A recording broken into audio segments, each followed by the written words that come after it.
Hello, and welcome to the redo of our April live show. This time, we're hardwired. We're changed bit rates. We have everything different. In other words, I'm not recording 4K ultimate quality and trying to upload that on a live stream to YouTube.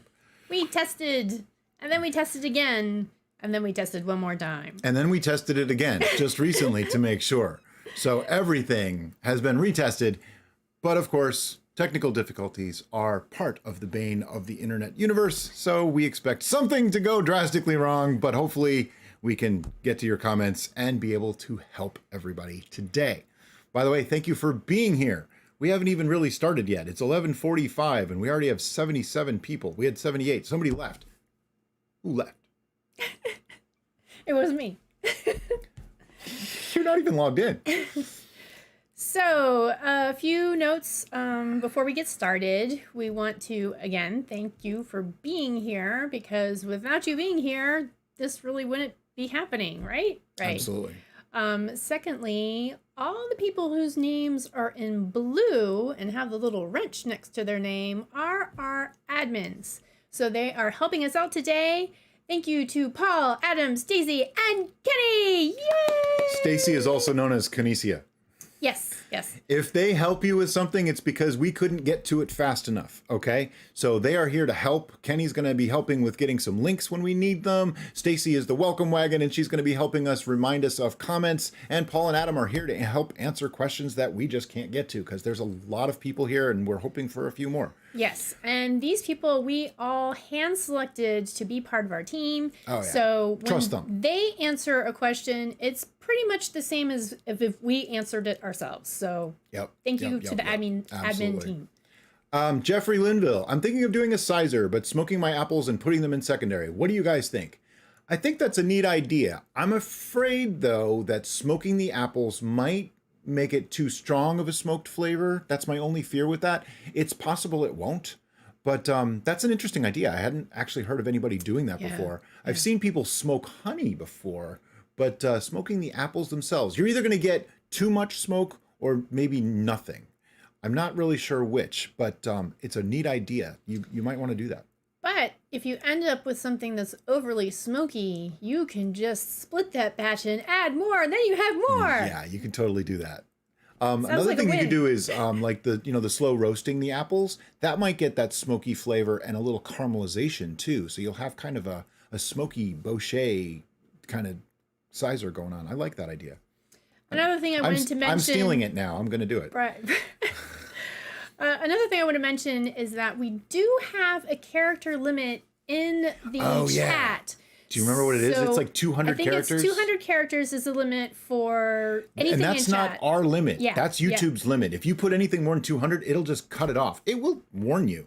But we had that issue last time where somebody kept trying to ask us a long question and it was cutting them off and they were getting frustrated. It's not anything we can do. I can't change that. It's just the way YouTube works. Yeah. Christopher Myers, experimenting with my first burus, dandelion, mead, and mainly as those are the harvests I'm gathering from our farm currently. P.S. My first and only time having mead was at Bunratty Castle in 2000. Okay, I got to ask you, Christopher Myers, was it real mead or was it mead with an E? Because we had that Bunratty stuff with an E, and that's not mead. It was white wine with honey added. Did you have an actual mead, or did you get the honey wine with, or the white wine with honey added? And I'm only asking because I'm curious. It doesn't actually mean anything. We have roughly, what is it, like a minute delay? We have about a 40-second delay. So like from the time that you guys post something till we see it and can respond is about 40 seconds. And that works both ways. So figure like a minute delay. Oh, William Wilson wanted to know my opinion on adding more fruit to a batch 2 weeks later for a stronger flavor. Maybe this is the thing making wine. Absolutely, you can add more fruit pretty much at any time. It does not hurt anything to do it. Just make sure that it's really super clean. Make sure that you don't oxygenate as you're putting it in there and that sort of thing. And you should be just fine. He said it was tasty. That's all I knew. That's fair enough. Well, if it was tasty, then it probably wasn't mead with an E. Because the one, well, no, it tasted okay. It just isn't really mead. It's actually more like a Molson, which is actually an old Roman type of mead, really, which was a fortified wine. It was a wine that had honey added to it and other spices. And that makes it something interesting too. Somebody asked me to make one today. That's the only reason why I know that word. I don't claim to be that knowledgeable on things. Okay, any MRB Fox 1775. Anything other than time to get rid of cough syrup, rocket fuel, taste out of orange blueberry mead? The rocket fuel normally means that the alcohol essence is coming, it's too pronounced, and that will age out a bit with time. The cough syrup normally is associated with fermenting cherries because it gets that sweet cherries, not tart cherries, sweet cherries. So you might have a the cough syrup sweetness issue. Yeah. It could mellow out in Buffalo time, Joe. but I don't know. That's awesome. Generally speaking, the rocket fuel taste comes from super high alcohol without the other flavors coming through, like she was saying. And the cough syrup can come from sweet cherry sometimes. Other super sweet fruits do it too. Time is really the only thing that's going to work for you. Okay. And other than time or trying to reflavor it somehow. I mean, if you dilute the batch and try adding other flavors, you might be able to do that. It sounds to me like you have a super sweet problem and a super high alcohol problem. Those are difficult to make work equally the same. I'm not answering this question very well at all. Izzy P, as far as fruit goes, the best fruit to use is the fruit you can get. Yeah. That said, we tend to add dried fruit in secondary, the same fruit type that we used initially, because it gives a more depth of flavor. But primary, we've done fresh, we've done juice, we've done dried, we've done it all. Yeah, just think of it as a different kind of fruit. Yeah. It's not even like which is better. Well, here's which is better. Dried, because you don't have to refrigerate it or store it and it's not going to spoil. Other than that, for actual brewing purposes, if you have fresh, use fresh. If you have dried, use dried. Either one is perfectly fine. Wow, the comments are starting to come through really quick. Have you done any no water melomels? I've done several lemon killius. Was going to do a lemon mead with the tree in my yard. After seeing a Reddit post, I was thinking about the no water route. Thoughts? This is from Jason Jacobus. We have thought about doing no water additions, and we've done a couple of wines that way. But as far as a melomel, you're gonna have to have a fruit that has a low You would enough. have to really juice the heck out of that fruit to get a lot of juice out of it. To Right, do that. because you're combining that with honey, which Yeah. is very thick and viscous, and then adding the sugars from the fruit juice as well, Now- and then trying to keep it at a relatively low ABV. Now, can I just be the doubting Thomas here for a moment? That fruit juice that you're getting out of the fruit actually has water in it. So you're still adding water. It's virtually impossible to make a melanol without water in it. I get where you're going with it. And you could do whole juice and then add honey. But just remember, there's still quite a bit of water in there. I mean, fruit juice is still like 80% water, 90% water. Yep. So, Ginger mint. That Christopher Mentz. The Yep. ginger mint combo sounds super yummy when I eat some of that. But yeah, it could have some antibacterial properties that would hinder the yeast if it's what I would do with that strong.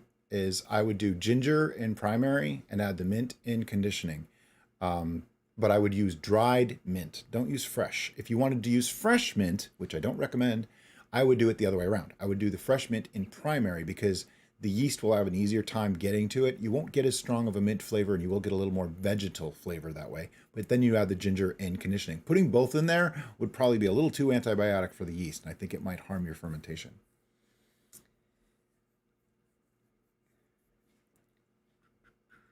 Thank you for all the positive comments. We're trying to Yeah. scan through to get to You guys, questions, this but is you guys awesome. are so awesome. It's so nice to hear from I people always- from all over the world. So that's really cool. I always say it. We have like the coolest people as our audience members. There's like hardly any backbiting or fighting in our comment sections, and like the VIP group, the people there are just nurturing and helpful to each other. And To me, that's fantastic. What would be the craziest mead you guys think you've mead? Daniel Giles. You didn't have to correct yourself to say made. I thought that was better with the mead. We got you. The craziest one we've made? I would say Tej. Tej was pretty. Tej is pretty out there. Bizarre. I would have to say. Crazy mead sounds on the surface like it's crazy, but really it's just dried cranberry, so it's not. I think the peanut butter banana one might have been a little on the edge. Yeah, Streamlabs. If you do the whole caps thing, Streamlabs, which is the program we're using to do this, tell you. They'll do that. I have it set up. There's an automatic bot in there that's going to yell at you if you do all caps. Don't do all caps because it's just annoying. Please don't do it. Mint extract Kurt M in secondary, that would work. You just want to be really careful on the mounts on that. Oh, yeah. And most extracts that you get commercially are alcohol based. So it's not going to be that big of a problem adding it in secondary because you don't need to worry about adding to the alcohol, but you will slightly. Spirit Wolf, yes, that is what we hoped for. From day one, we've been really careful about how we conduct ourselves and how we expect everybody else to conduct themselves. This is a sharing community, not supposed to be I'm better than you or you don't know this. It's not that kind of thing. We're teaching you how to make wine at home in your kitchen. I mean, how elitist can you possibly be about that, you know? Dr. Catmilk, sounds like Tundra's community. Come for X, stay for the community. I like that idea. That's really cool. Lord Belial, have you ever used dried plums in secondary? I'm getting crazy amount of white milky sediment from them every time I use them. I use my own homegrown plums, so no preservatives that could cause that. Okay, the white milky sediment, that's just lees. And there's so much pulp in plums and peaches, things like that are similar fruits. So much pulp, that's what's coming out. And the white means it just sucked all the color out because the color isn't really from a dye. It's from proteins and various other enzymes causing it. So when it just turns white, we've had cherries do that. We've had strawberries do that sometimes. Yep. So don't worry about it. It's just part of the process. To eliminate it, if you wanted to, try straining that fruit and juice a lot better. Like put it through cheesecloth before you put it in the fermenter. He was drying his plums. So. Oh, if you're drying them, yeah, you're going to get pulp. There's almost no way to avoid it. Stephen Lord, actually, I do have a question. How's your kombucha going? I stepped away when I learned I was diabetic. Hours of sour sugar spike concerns, but looking to pick it up again soon. Okay, Stephen, we stopped making it because I learned how sugary it really is, and there was just no way that we could continue doing it. So we stopped making it. Yeah. But I do have some other ideas on things that we can do. Viper 6! Thank you! I must not be a mead liker. I made a blackberry, and even 16 months later, it tastes like jet fuel. Okay, let me just get this clear, and I can appreciate what you said, and I used to think the same way. When we first started making mead, before City Steading even happened, I thought, I'm not sure I like mead. I don't think I do. And I learned that I didn't like certain types of mead. Mead is like saying wine, except that wine has this wide of an area that it covers. Mead covers this much. I mean, the world of mead is so huge because you have everything from a plain old mead that can be super dry to sweet to low ABV, high ABV, sparkling, non-sparkling, and that's without even adding any other flavorings. Now add in the myriad or veritable cornucopia, if you will, of flavors that you can add, and mead takes on all kinds of characters. So just because you don't like that one doesn't mean that you don't like mead. It means you didn't like that one. Maybe it came out too dry. Maybe there was a problem with the yeast. Maybe it was stressed. Maybe it was too much alcohol, not enough huckleberry or blackberry. Maybe any number of things. Yeah, the jet fuel comment though makes me think that it was too high of an alcohol. Did you use EC1118 yeast? Aidbrow, do you ever cook with mead like many do with wine? All the time. Yes. I cook with mead like probably every other day. I put mead in something. Our favorite usage of mead in particular in cooking is... Kat, you're not late. We just started a little early. It's fine. We're going to go for 2 more hours at least. So. Is what Brian likes to call Viking chili, and that's where he uses one of his capsicums, and you know how much he loves those, but he puts that in the chili, and it's fantastic. By the way, gonna be making another capsicum soon. Also, some of you, I'm seeing a couple of messages retracted. I'm really sorry, but we have a bad words filter in there. So if you put in a bad word, it gets retracted. And if you say the same comment over and over again, it will do the same thing. And if you do all caps. Yeah. Yeah. Izzy P, new member. Welcome. Vince UK. Hi. Yep, we're live. I've kind of announced it on the community page a couple times in the past week, and that's how we're trying to do these. I should probably just schedule it, and that way it's sitting there, and we can do it that way too. Just this one was a little more spur of the moment than usual, because usually it's the first Saturday of the month. This is kind of the makeup for the bad show that happened 2 weeks ago. Yeah. Mr. Zip, our thoughts on Earl Grey are, if you are looking for those flavor profiles, then use Earl Grey. Yeah. Lots of times we would do a brew and we would add just a black tea because we were just using the tea as that tannin addition. And so people would want to swap it out with Earl Grey. Well, in that particular instance, we were just looking for the tannins. We weren't looking for a flavor that the Earl Grey would give it. But if you're making a brew where you want the Earl Grey flavor, then yes, use Earl Grey. Okay, original Orlith. I will get to you in just a second. But Matthew Frennan Reeves. Hi guys, I'm 10 days into a batch of blueberry mead. I removed the berries after 8 days as they lost all their color. OG of 1.061 took a reading today and it read as 1.060. I'm very confused. I am a little bit too. I'd like to know more about that brew. Can you please tell me more? Because it sounds like you may have a bad OG reading rather than a bad final reading. Original Orlith. I had this stuck blood orange. It's gone. I have to scroll. We're scanning. I have the stuck blood orange mead. It went to 9.5% with 71B. I added more yeast, higher tolerance, and it's been a week and nothing has happened. Should I dilute and add more yeast? Okay, I'd need to know your recipe there. Like how much, what's it stuck at? 9.5% is great, but what's it stuck at? If it's stuck at like 1.100, then there's way too much honey in there and it's probably never going to finish. If it's stuck at like 1.010, well, it's probably just done. So I need a little bit more information to be able to help you there. Oh, Steve, it's okay. I wasn't pointing out you directly. No. There was a couple. Yeah. I was just making sure. I didn't really think you would do that. I just wanted to be clear. Vamp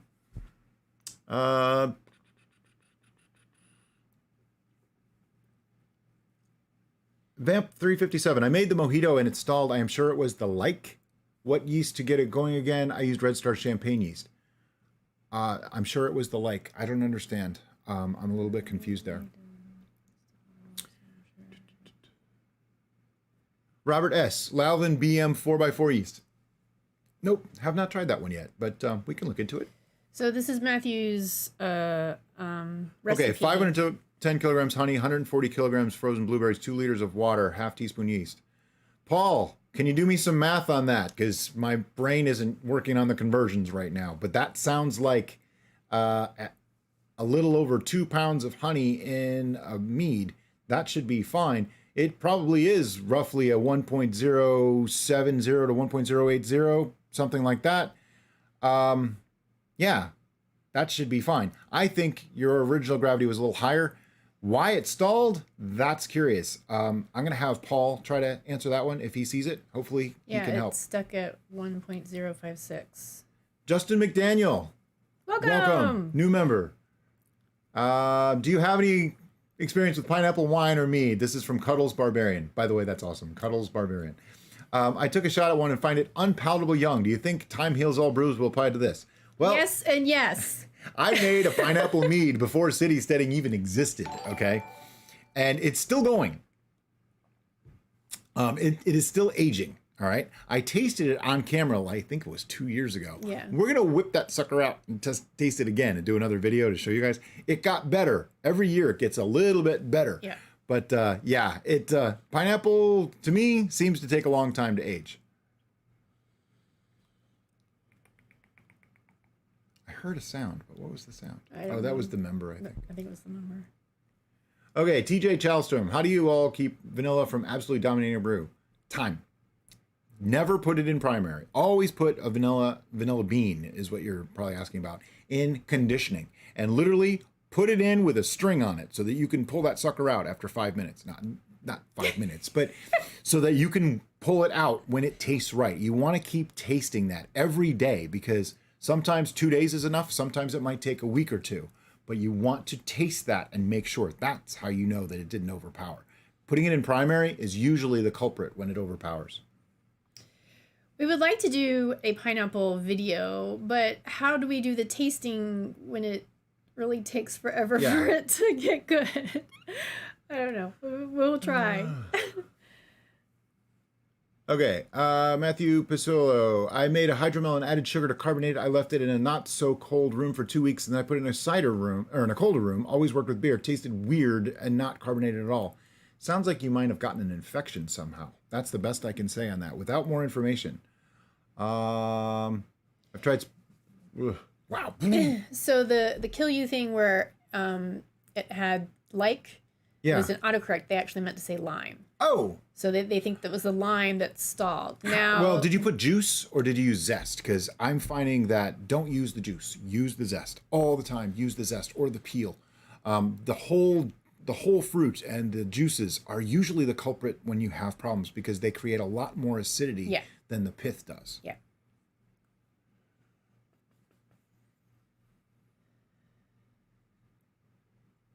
Elric the Bald, planning on doing a capsicum roll tomorrow based on your recipe. Anything you would change? No, I wouldn't change a thing. As long as it's the one that did jalapenos. Yes. I made one off camera that had other peppers in it, and I'm not even going to mention it because it was not good. But ours was great. With the jalapenos, I loved it. The only thing that I would change is our jalapenos are spicier than regular jalapenos. So for you, I wouldn't change it. But for us, I would use less of our jalapenos because I thought it was just a little bit too spicy. It overpowered the meat itself. Nope, hell nope. You can add ginger in primary or secondary. It's up to you. Viper 6, can you overage mead? This is an awesome question. And the answer is yes. You can, actually. Yeah. It's called letting it go too long that it spoils and oxidizes, okay? It's hard to do. That's why we don't recommend more than, say, 3 years in the bottle. With most of the bottling techniques that we show you guys, I don't recommend more than 3 years. I know some people that have gotten 5 and 7 years and, even more, but it seems like 3 years is pretty much it. Hi, Jordan. Bye, Jordan. Oh, hi, bye. Oh, okay. So to me, here's the other thing. Research has shown that you'll see a huge improvement after 3 months, another improvement at 6, another improvement at a year, another more improvement after 2 years. But past 2 years, it starts to slow down. The aging process is almost done as much as it's going to do. The difference from, say, 2 years to 3 years is pretty minimal. From 3 years to longer is even more minimal. So realistically speaking, no more than 3 years. Now, you can actually slow that down by refrigerating. Yep. After, say, a year or 2 years, throw them in the fridge, then drink them at your leisure. They're not going to change. It kind of puts it in suspended animation. We found that out with our test video. Yes. Matthew. You're welcome, Elric. Adding lavender. Oh, Matthew Gratian? I might be saying that wrong. Are you able to add lavender to a mead, and if so, at what point do you add it? This is another one that it's iffy. Some people find that lavender tastes like soap when it's added to a mead. Other people say it tastes just fine. I think it's kind of like the, not coriander. Oh, cilantro. I think it's like cilantro. Some people taste soap, other people do not. So I think it's that. When would I add it? I would always add lavender in conditioning phase. I don't think I would ever put lavender in primary because I don't want it to overpower. I want to have control over that. You can actually make a lavender extract on the side and then add that to your brew. And that way you have more control of how much of the lavenderness gets added rather than just throwing lavender into your brew and hoping for the best. Old Time Engineer. Awesome. That strawberry jam wine is pretty freaking cool. The March Hare. How do I determine how much sugar to add to juice for making wine? Well, really simple. I take a reading of the juice and then I figure out where I want it to be and add the right amount of sugar to get the gravity there. Because sugar adds 0.046 points of gravity per pound in a gallon of must. And that's pretty much how we figure it out from there. Metal, you're too funny. From the lads in Ireland, toasting to you with some Bonrati mead. I'm kidding. Actually, you know what? He's got me thinking, can you grab one of those bottles and some glasses? Yep. It's time for us to start drinking some mead. Christian Rasmussen, do you have any experience with using birch sap in mead? I do not, but I can tell you this. The sap is going to be a lot lower gravity than, say, like maple syrup or once it's been condensed. So you're not going to get as much out of it as you might think. You're going to need a whole lot more of it to really make that work. So be careful with it. Yeah, Elric, take note. Lavender works as a laxative. It does. It's a laxative, even in mead. It's pretty mild unless you use a lot of it. Yeah, and Robert S. used way too much. Lavender adds a ton of flavor. Use it sparingly. I go with sweet over dry. Yeah, flowery and fruity tend to taste better when they're sweet rather than dry. Yeah. Gonzo Germain, I made my first mead, my first grape wine, and my first piment. Thanks to you guys. Yay! Oh, that's awesome. That's so cool. Okay, Jacob Elder. If I'm putting various spices in my primary, how long should I let them be? This is personal bias. But generally speaking, no more than about 2 weeks, okay? And when you say various, there's so many different things that could happen there. Yeah, we tend to suggest that people add their spices in secondary rather than primary because many spices have antibacterial and antimicrobial properties, which means they could limit the yeast's ability to properly ferment. You ready? Here we go. Woo! You heard that pop, right? So this is our buckwheat blueberry hydromel. We've already shown it, tasted it, whatever. We like it, and our fridge was right there, so... We have 2 bottles in the fridge. Yeah. And I know like 40 comments just flew by as I was pouring this.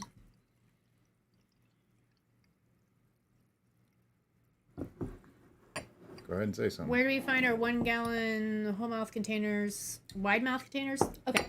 So the wide mouth containers we get off of Amazon. Which one do you want? This one. All right.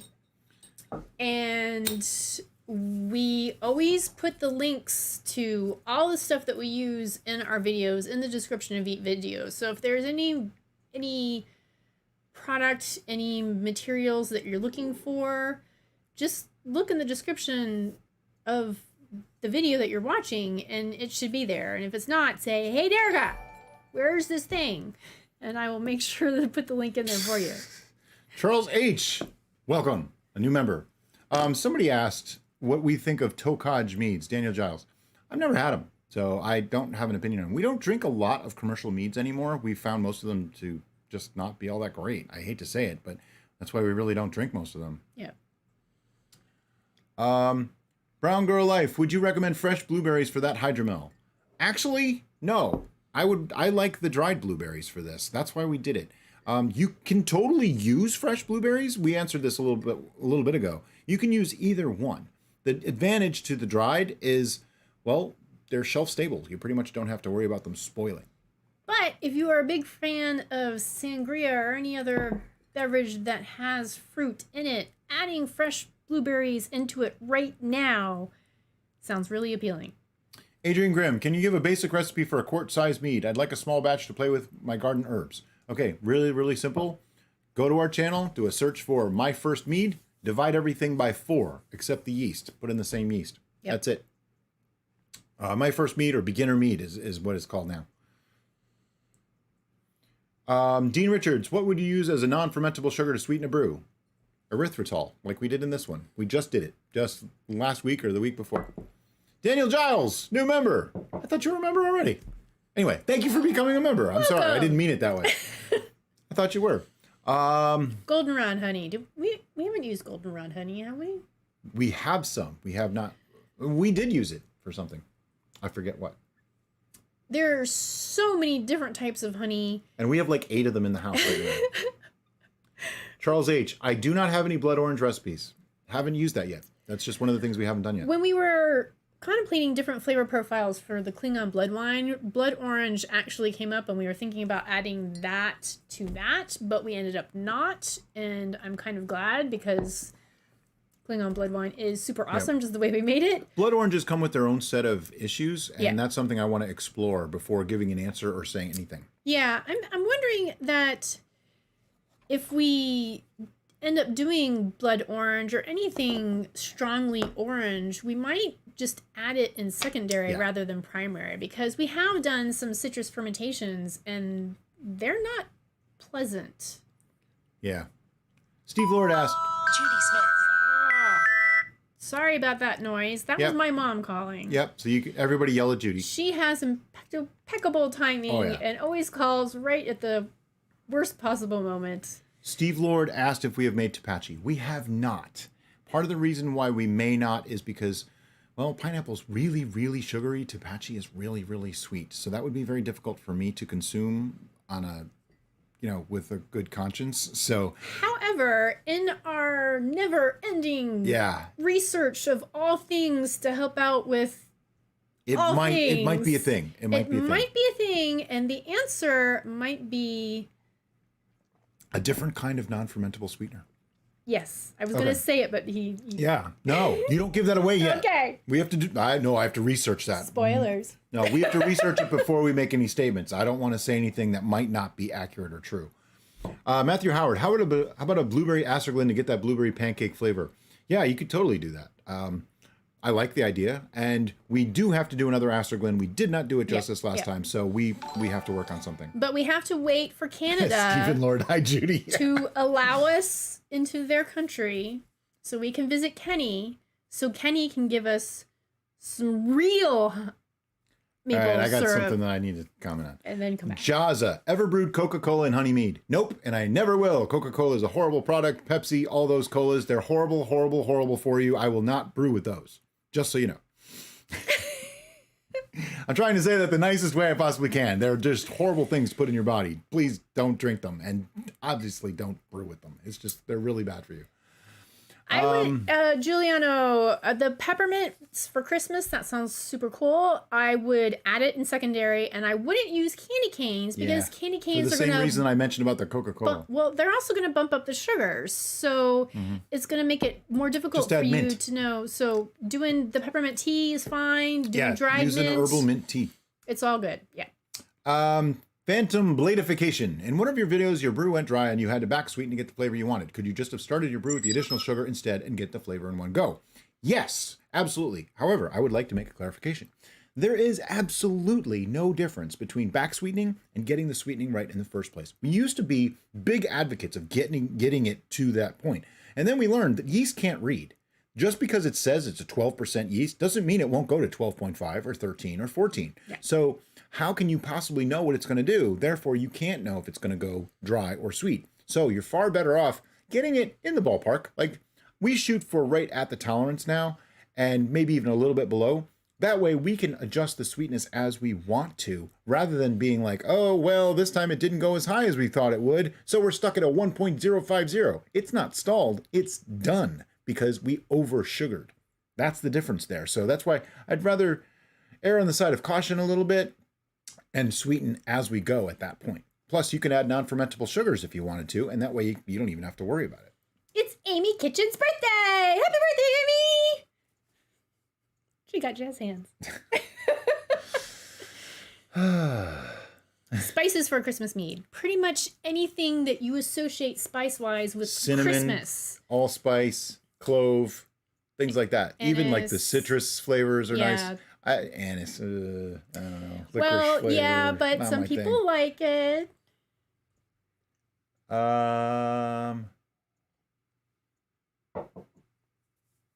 Okay, Shannon Craig. I enjoy oat stouts, but not a hops fan. Have you ever tried adding oats to a mead recipe? I have not, but I know it has been done. Now, it's similar to doing the name of the thing. The beer mead. The beer. Somebody knows it. The beer mead. Braggot? Braggot. I'm like, Adam just reminded me that we used dandelion, goldenrod honey for the dandelion mead. Thanks, Adam. You. This is why we have these people, because they're awesome. Yeah. There was something I was going to say. Cuddles Barbarian. Yes. Do you have any recommendations for young summer brew? This one. We just did it.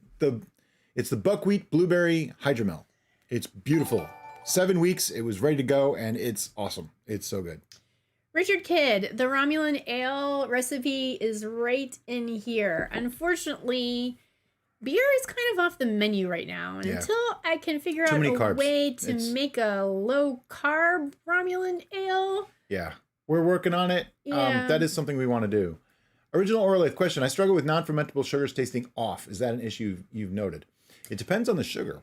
Yeah. They can taste off because they're not what you're used to tasting, Right. if that makes sense. Using too much of them will definitely do that. And if you really push it, then yeah, it's just gonna be right in your face. This is not sugar. But if you just give a gentle nudge on the sweetness side with the non-fermentables, Yeah, like we don't go past like say a 1.010 and erythritol, monk fruit.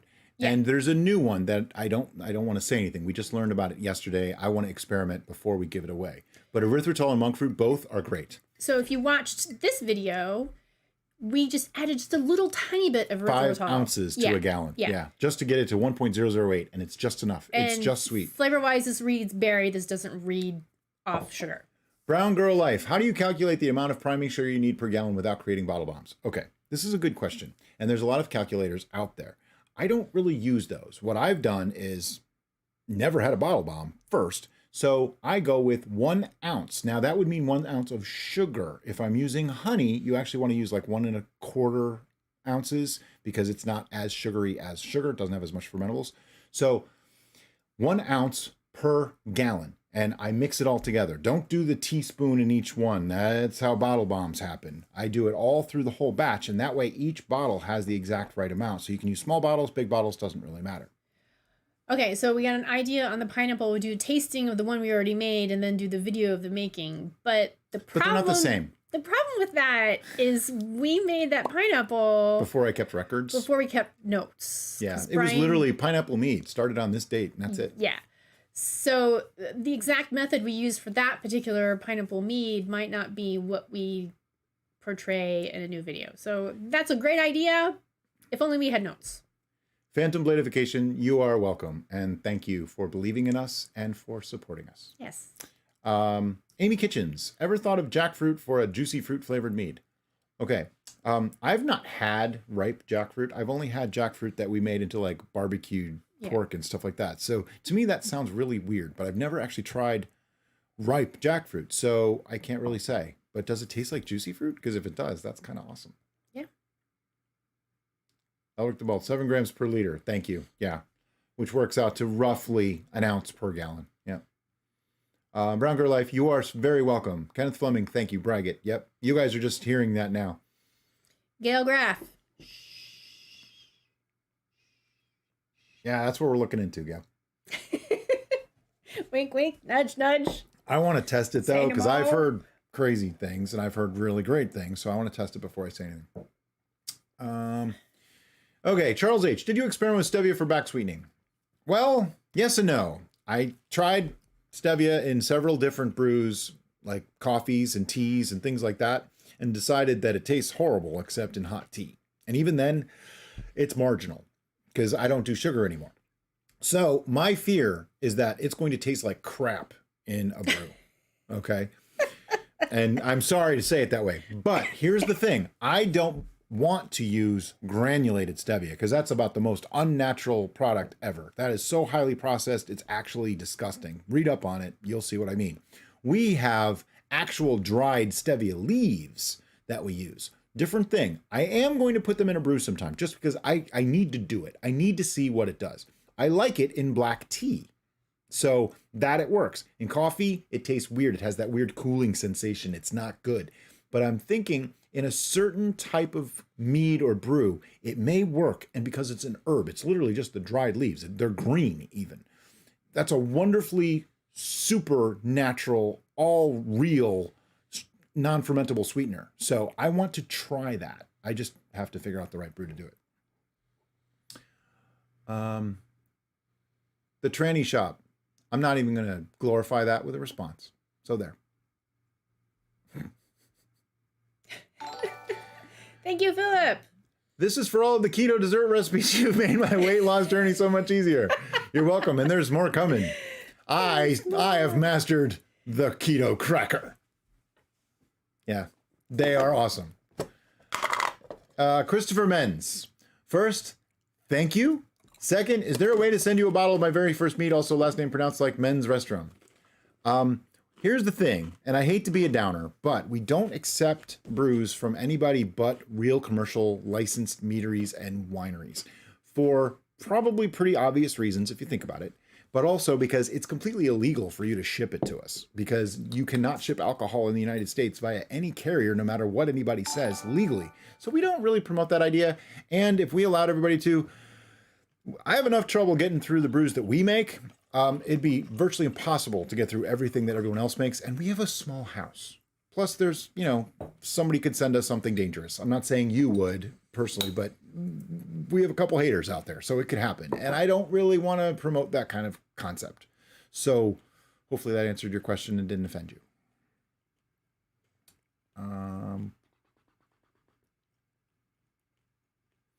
Chris D, I have not been to Garage East. We meant to, and then COVID hit and never got to go there. What? Justin McDaniel. Hey, you guys, love your channel. Made a beginner mistake and made a mead with 5 pounds of honey. Started, but it was very sweet. Is it salvageable with age? Okay, here's what you should do. Split it in half. Fill the rest with water. Now you have 2.5 pounds per gallon. That will ferment out and you'll be just fine. If you need to back sweeten or add more honey to it as you go to make it sweeter, go for it. But with 5 pounds, it's not going to get better. It's going to be pretty much what it is now forever. Sweetness doesn't really mellow out with age.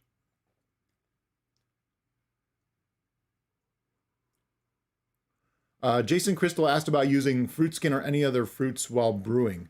You can totally do that. I didn't get to see your whole question. Bottled my first mead yesterday. We got 2 full bottles and another half for now. You were right. It's amazing. Thoughts on using other fruit skin or other fruits while brewing? The world is your oyster, man. I mean, it's a first mead. That is just basically a basic mead to get you going. You can alter that with all kinds of flavors. Yeah. One thing I would do, though, if you're going to start adding fruits and things to it, back off the honey a bit. Go back to like 2.5 pounds instead of the 3 pounds that we did. What you're doing is you're trying to keep your sugar ratio even to the original recipe. So by adding fruit, you're adding more fermentable sugars. And so that's why you want to take down the honey just a little bit. Elric the Bald, you're right about the meet and greet. The problem is, the country's still kind of on lockdown type of thing. So we want to wait until it's safe for everybody, and then we will definitely think about doing something like that.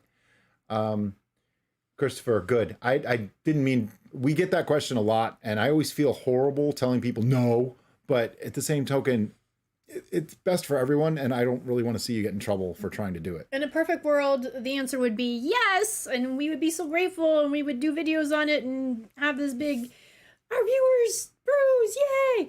But it is not a perfect world, so no. Stephen Lord, yeah, my crackers are actually a bunch of seeds, and I'm going to do a recipe on the H&H channel. Whole different other channel, but yeah, they came out fantastic. 3rd or 4th try of the recipe, and they're super nutritious, great fiber. Everything about them is awesome. They're yummy. Yeah, and they taste really good too. They taste really good with guacamole on top. And with my vegan cheese that I made. Okay, Eric Sacido made a Viking's Blood, and at the 3-month testing, it went bitter. It was awesome at 2 weeks, 1 month, 2 month. Okay, what probably happened is as it's aging, it's going to change. Okay, so the bitterness is because it probably finished fermenting. All right, at the 1 month, 2 month, it probably wasn't actually done yet. So it probably fermented a bit more. So it went dry, which would mean it would taste a little bit more bitter. That's probably what happened. I could be wrong, but that's what it sounds like.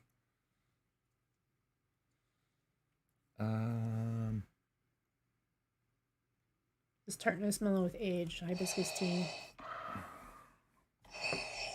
Yes, Darth Vader is here. Yeah, that's my text message. This is not the I have Star Trek and R2-D2 and all kinds of sounds on my phone. Okay, Brown Girl Life. Does tartness mellow with age? Made hibiscus tea mead and used too much tea concentrate. It is currently very sweet and very tart, but it isn't finished cooking yet either. Okay, it will mellow, but it's more a blending of everything coming together. Hibiscus is tart. Well, I think it's the tartness of the tea too, so it might be too tannic. Yeah, that's possible too. You know what I'm saying? Yeah. Matthew Howard, when will your first year of aging tasting happen? They've already been happening. We have a few out already. Oh, yeah. There's more coming of various things. If you're asking for a specific one, we might be able to tell you. Edgar Finesca, hello. Original Orlaith, don't forget to like this stream and helps our channel. Thank you. Eric Sacido, awesome. It was rocket fuel and then went bitter. Okay, well, yeah, that's what it sounds like. Is If it went bitter, it went dry. So give it some time and it should come back around. Okay, Sonny Dubois, how do you estimate the amount of sugar when making a brew with solid ingredients such as bananas or other fruits? In the words of one of our moderators, Kenny, Google Foo. Look on Google and say, how much sugar is in a pound of bananas? And it will tell you. And I usually estimate that about 75% of those can come out, 50 to 75%, and that's how much I'll add. And that's an easy way to do it. And I look it up every time. There's really no one list. Your phones and the sounds they make are giving me life.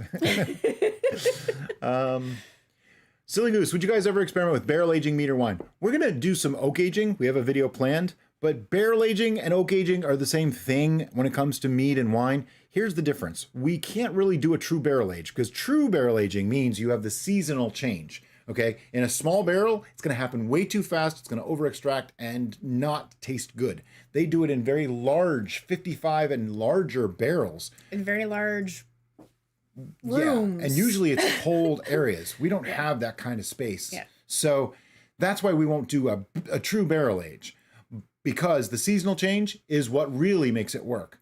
Eric Socito, thank you so much. Thank you. And we appreciate you. Yes, we do. And we are going to keep it up. All right, Brian, here you go. Favorite Farscape episode? Which one? Now. Farscape? You watch it like all the time. Honestly, the very first episode was awesome when they weren't even speaking the same languages. I thought that was great. I really liked that one. As it got to like the later seasons, I wasn't as much of a fan. I liked the first couple seasons. Silly Goose, he said my name. And I just said your name again. Silly Goose. Silly Goose. Silly Goose. Vamp 357, when will we see the video with the same juices made with two different yeasts? Oh, you mean the one that was sitting back behind this background that I posted yesterday? When will we see that? Probably a couple weeks. Yeah, we have to wait. It was only 2 days in when I took that picture, so it's still going. So our method, for those of you who are not familiar, we used to just release videos as soon as it was filmed, and then when the process continued, we had people that were getting a little aggravated with us because they weren't seeing the follow-up videos because they weren't done, so they weren't filmed yet. So now we're trying to film from start to finish and have the making of, the finishing, and then the tasting, so that way we can go boom, boom, boom on the release. So there's still 3 separate videos, but they're released all at the same. So you'll see all 3 of that video probably in a few weeks. Tankwell, have you ever thought about making a tea from oak leaves, specifically as a substitute for your regular black tea when brewing?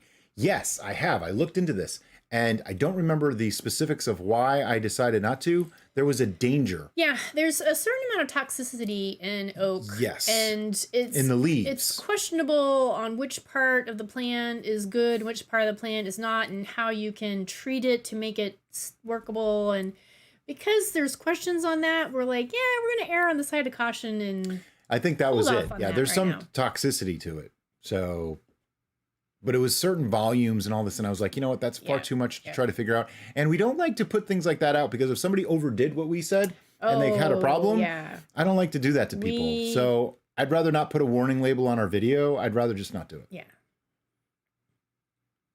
Hamel Brew, is it allowed legal to send yeast to the US? As far as I know, yeast should be. I mean, you'd have to check customs because it is a living thing.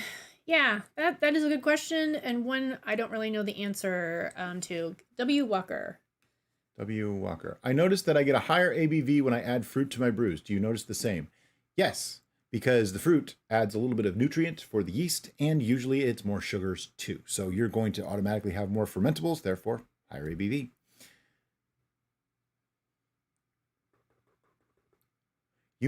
Charles McKinney made our limoncello with stevia. Huh. Cool. I like that. Yeah. Because I liked our stevia. You like the limoncello. Yeah. That's what I meant. Thank you, Christopher Myers. By the way, I love the look that you have going on in your profile pic. I can never pull off the selfie thing. I always look stupid. I can look in the mirror and be like, oh yeah, I look pretty good. That works. Get out the camera, look like a dork. He took so many pictures trying to get his professional portrait back when we were professional photographers, and it was painful. And now like the one of him holding the fruit. It's like the or best veggies. picture. I just snapped it. He's like, I want to use that. I'm like, okay, go for it. Kyle Watts, thank you. And he says, thanks for making my mead winemaking addiction. I now have wine tours in my yard.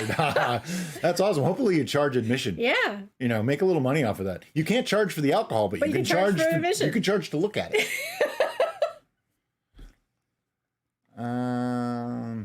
Okay, some surrealistic pillow. That's such an awesome name.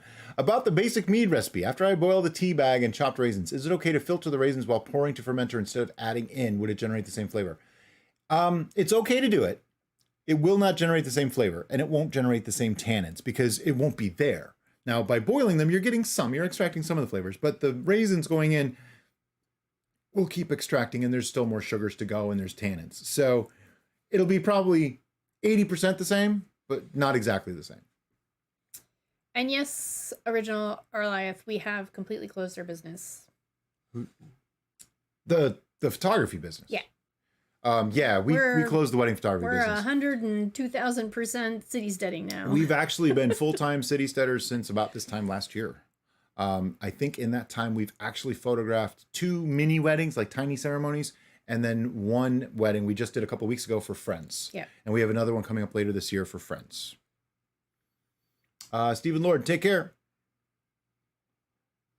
Elric the Bald, no, you cannot ask for a voluntary contribution for alcohol. Be careful. You can ask for a contribution to get the tour of your yard, yes, but not for the alcohol. You can give them alcohol while they're there. Yes. It's weird. The laws are messed up. Hamel Brew. Yeah, I'm not sure on that. I'd have to check into that. Maybe I can look into that. But why? You got some yeast that you want to send us or something? Because I don't know. Starting to get a little interested. It's weird. I get excited about yeast, you know. We have all these unique connections of people who have specific skill sets and know certain things. I don't think we have anybody in customs that would know a definitive answer to that. I mean, you can try, and because here's the thing, like yeast, as long as it's not a liquid yeast, technically isn't alive. Yeah, it's in stasis, so it should be okay. I don't know. I'm not a customs agent. I really can't say. Yeah.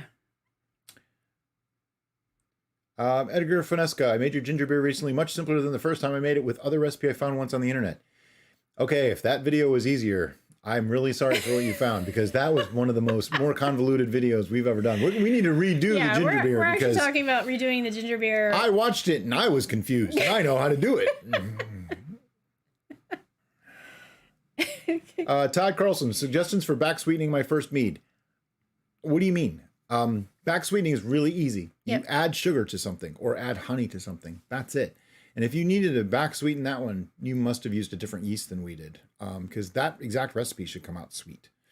But back sweetening, we actually have videos on it, and it's really simple. You're literally just adding sweetener to it. I would probably suggest using a non-fermentable sweetener, so you don't have to worry about re-fermentation, depending on what yeast you used. But if you're at or past the tolerance of your yeast already, then you could probably use honey or sugar with basically, no problems. Christopher Myers, yes, absolutely. We replaced our, what was that tree you hated? The Starfruit. Carambola tree. Carambola. We just ripped that guy out, and an elderberry now lives there because we tried fermenting the starfruit and it just wasn't any good. So elderberries, not only are they helpful for your health, but they're certainly fermentable. So she's growing there now, and hopefully she will produce enough for us this season that we might actually be able to get something fermented from her. But we have lots of hibiscus plants all over the property. We have lots of herbs, lots of mint. My chocolate mint, which was my favorite, all kind of died out. So I'm trying to get a new source of that to let it just grow all over the place, because mint just likes to sprawl. So I let it do that. We're trying to put more strawberries in there so we can do a strawberry wine hopefully soon. So I'm with you that changing your garden scape to not just edibles but fermentables is a good idea. Huff. Imirai. I'm making a 15-liter batch of simple mead. By the way, thank you. Yes. Just past a month and I tasted it. Seriously lacked tannins. Already had 2 bags worth. Can I add more now? You can always add more tannins. Yeah. And it's really easy. You can either do like a dry hop with tea leaves, tea bags, or you can make another tea and pour that in. Yeah. Just be careful because if you put in the tea bags or tea leaves, they can over extract. So you want to taste that over time. If you put in a preset amount, you're stuck with whatever it does. So there's advantages and disadvantages either way. Somebody asked a question that I want to get to. It's back here somewhere. Is there such a thing? Oh, Ginger Dave. Is there such a thing as a Sizer hydromel hybrid, and would you ever make one? Sure. To me, that's just an apple juice, it's basically a cider with some honey in it. That's lower ABV. It's light. Yeah, I would make that. I would drink that. No problem. Maybe we'll have to do that. And that reminds me of another question that happened earlier that I think we may have missed, and that was about brewing with apples. And brewing with apples, whether you're making a mead, a sizer, a cider, a wine, it doesn't matter what it is, we have found that apples... Rhubarb wine, I want rhubarb. We have to get fresh rhubarb in order to do it. I have rhubarb seeds, I'm gonna grow rhubarb! So that answers that. Okay, so... Harry Lynch, by the way, thank you for becoming a member. Yes, welcome! But back to the apples. They do take more time, not only to taste good, but to clear and all those things. So hopefully the person that asked that question is still here and they got that information. Apples just take more time than pretty much anything. At least that's been our experience. Mm-hmm. Charles McKinney, speaking of ginger beer, can ginger roots have different sugars? I made your recipe and most times my SG is 1080 to 1090 normal, but sometimes it's 120 to 130. Okay, yes, they can have different, but it would never be that much. There's no way. That's like 3/4 of a pound of sugar different. No, ginger doesn't have that much sugar in it to start with. Yeah. So something's up with either your volume of water or the sugars that you added.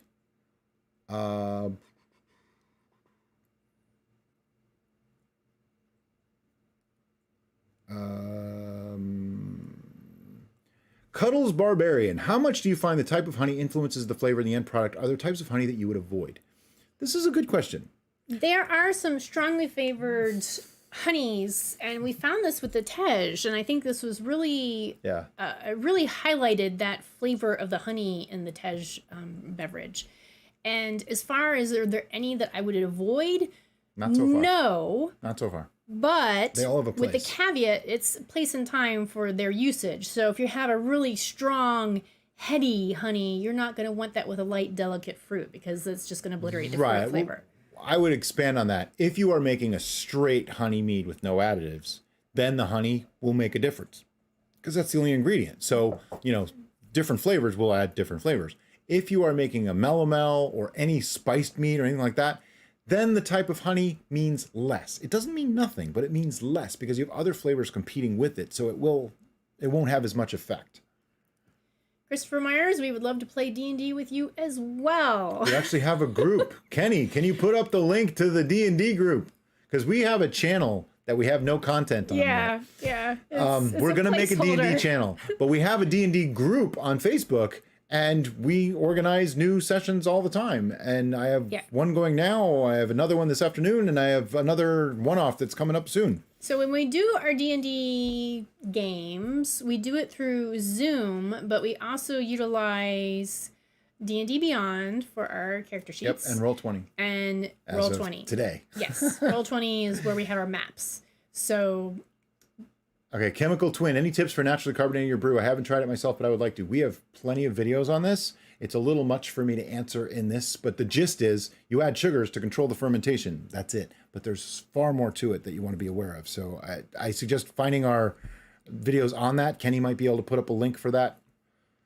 Okay, so tomato wine, onion wine, mushroom mead, all these things are really cool and very interesting, and we probably, and by we, I mean me, will probably investigate them at some point, particularly to utilize for cooking. Brian is not a fan. He doesn't really like the idea or the concept, though when I mention utilized for cooking... Yeah, that's different. Then he's like, oh, okay. So... they will probably eventually make their appearance on our show, but not in the immediate future. Lezek Wallier, have you ever made spruce tip mead? No, because spruce tips don't grow here. Spruce trees here are poisonous. They're not really something that we can use. But if I had it, I would use it. Yeah. Somebody was going to try to get us some spruce tips, and I think it didn't work out. I think... Ooh, good question. They might have got it. Bill Doubledare, do you use warmers or heated wraps during primary? Nope, because we're in Florida. Yes, but if you're not in Florida and you're a place where it's cool... And by cool, we mean below like 65 degrees, okay?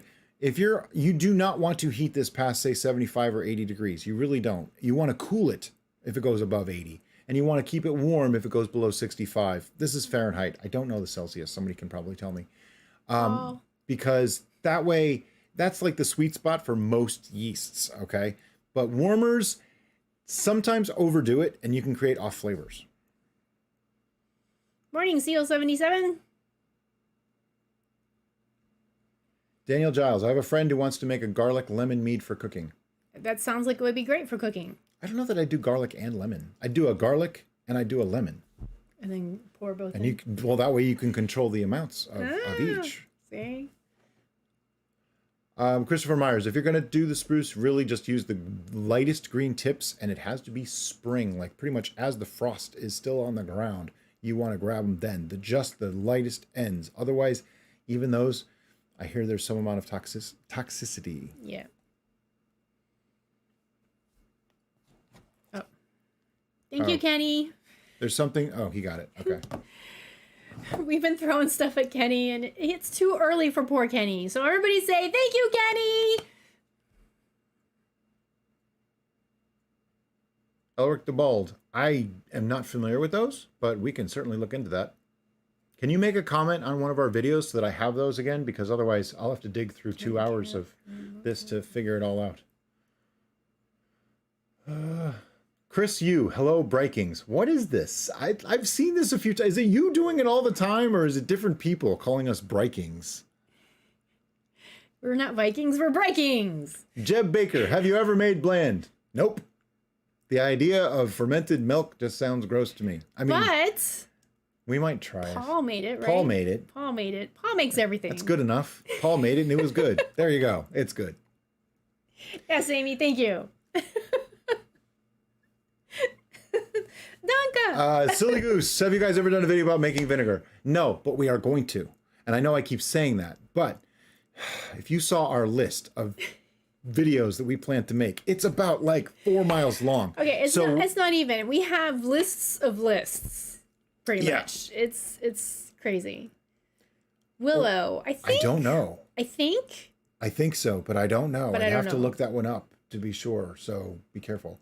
But I think if you are who I think you are, you're actually in our VIP group, so you can ask me in there and we'll figure it out. Okay, so the peanut butter flavor, yes, we have a concept, an idea, a plan, if you will, that has yet to be implemented. Yeah. And that goes back to the extracts that I was suggesting for the lavender. So we are going to make extracts, flavored extracts that we can add to our brews for those flavors that we want to add to our brews that we have found difficult to do. Thanks, Elric. Peanut butter being one of them. Except that links don't work. Unless Chocolate Kenny can snag it for me and send it to me later. Doing another one.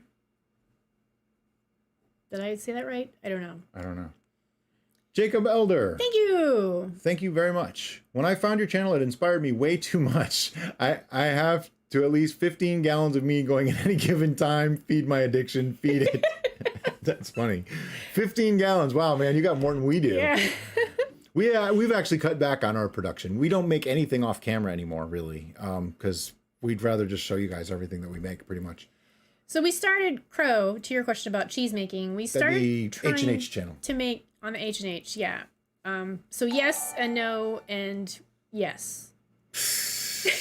Yeah, that's on the H&H channel, which we need to do a live show for that channel at some point too. Yeah. We are getting into cheese, but not the way you think, because we're giving up dairy, so it's vegan cheese. But don't be scared off. I made one yesterday that was actually really good. No, yeah, yes. Well, I'm now expanding on your yes, no, yes. Christopher Menz, take care. Bye. My favorite summer mead. Well, right now it's this one. Yeah, we got another bottle that we got to open, don't we? Buckwheat blueberry hydromel. But pretty much anything crisp. The mic is right there. I know. I want you to get the other bottle.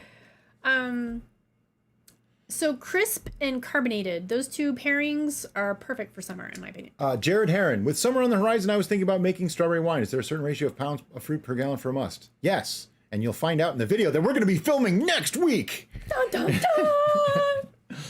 dun. I just seen dried peanut butter at Walmart. Would that work? Dried peanut butter, Roxanne Sexton.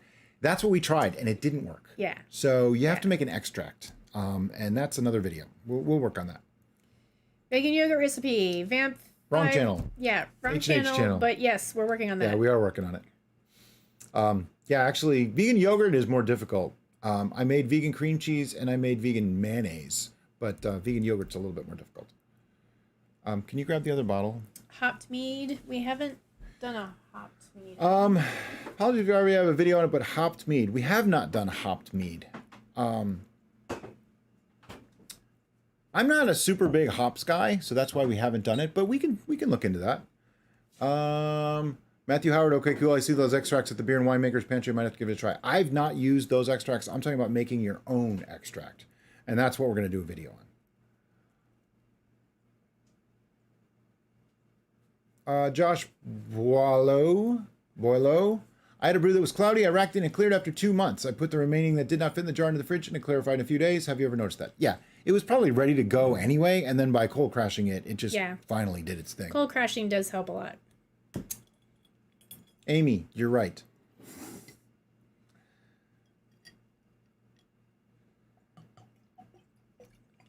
Ivan Pastrana, have you ever tried using tamarind for a brew?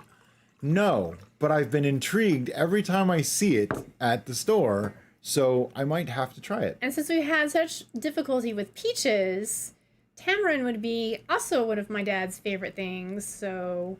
Silly Goose, you'll have to watch our other channel when I make the video. I'm really sorry. This isn't really the stream for that. Charles McKinney, thanks for becoming a member.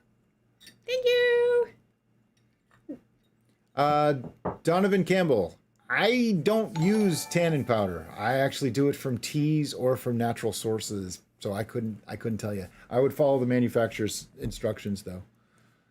Crow, can you order meat online? Yes, there's a few places you can. I don't know of them offhand, but yes, you can. When Two Warriors Meadery gets back into operation after their fire, they do have an online source that they can sell their stuff at, so they will be doing that again. Hamel Brew, any ideas regarding the ingredients of an orc or orcish mead? I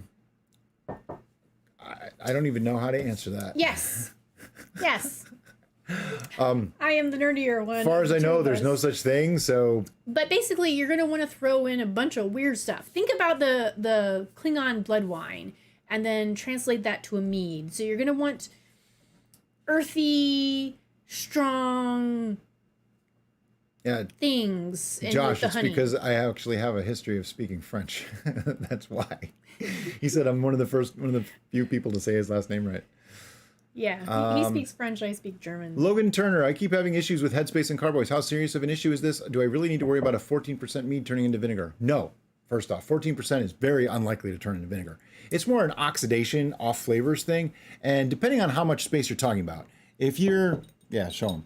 If you have this much headspace in a bottle like this, you're fine. Once you go past this, now you have more surface area that's exposed to air. Yeah. As you go lower and lower and lower, there's more air in there. So it could be more problematic. However, Paul will say this, Adam will say this, and I'll say this. I've never actually had a problem because of headspace. Yeah. Okay? Yeah. We like to inform people to be cautious, but we've never really had an issue.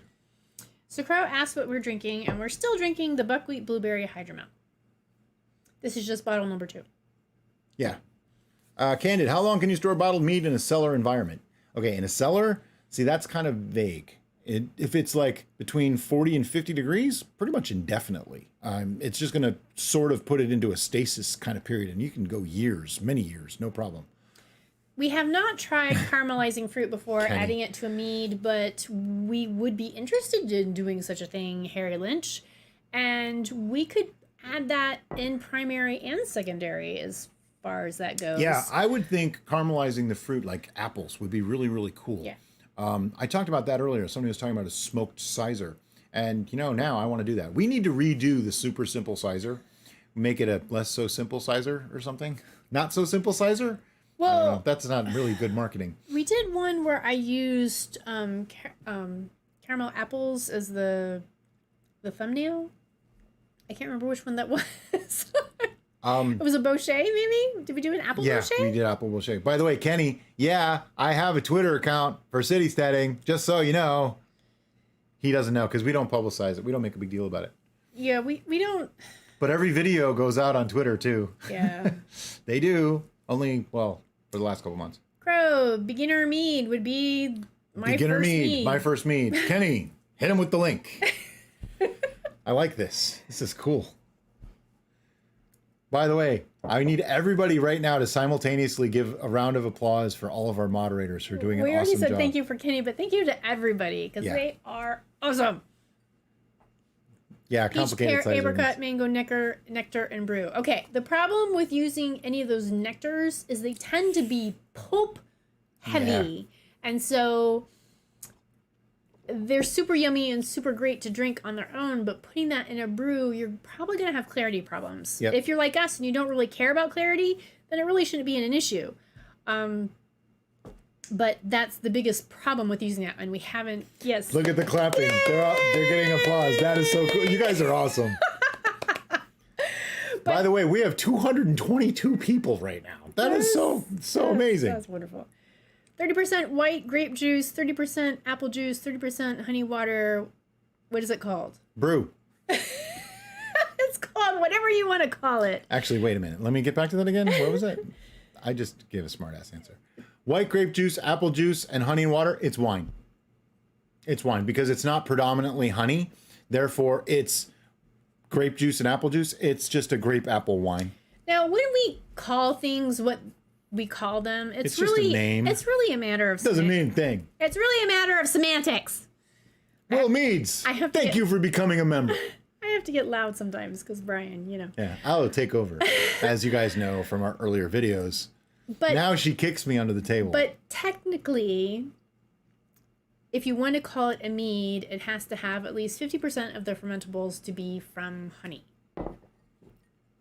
Yes. So going on Jake from Matthews, there. Pizer? Ciment? Yeah. We're- Yeah. We're actually going to be making a mulberry wine from our mulberries really soon. And strawberry wine. I know we talked about that, but we're going to be doing strawberry wine or strawberry mead? Strawberry wine. Strawberry wine from whole strawberries. Yeah. Clap, wave. It's all good, Cat. Don't worry about it. You're here. That's all that matters. That's She was right. supposed to be on a course. I don't know what that means. Or did you mean cruise? Because if you meant cruise, now I'm really jealous. If you meant course, Yeah. now I'm very curious.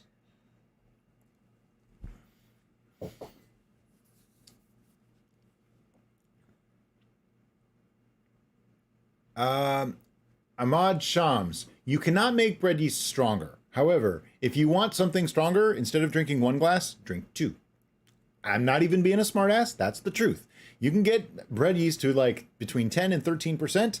So drink two, and now it's 20 to 26%. Yeah, I don't know what particular brand of bread yeast you can get where you're at, But it might range too. but if you can get Fleischmann's, Probably not. If he's in the Middle East, no. He's going to get a standard. oh, bread yeast. because, yeah. You might get 8 to 10%. Okay, so double that and you'll get 16 to 20. I'm really sorry, but there is no way to make a yeast work more efficiently. You can try step feeding over time, but it's really finicky, really not consistent.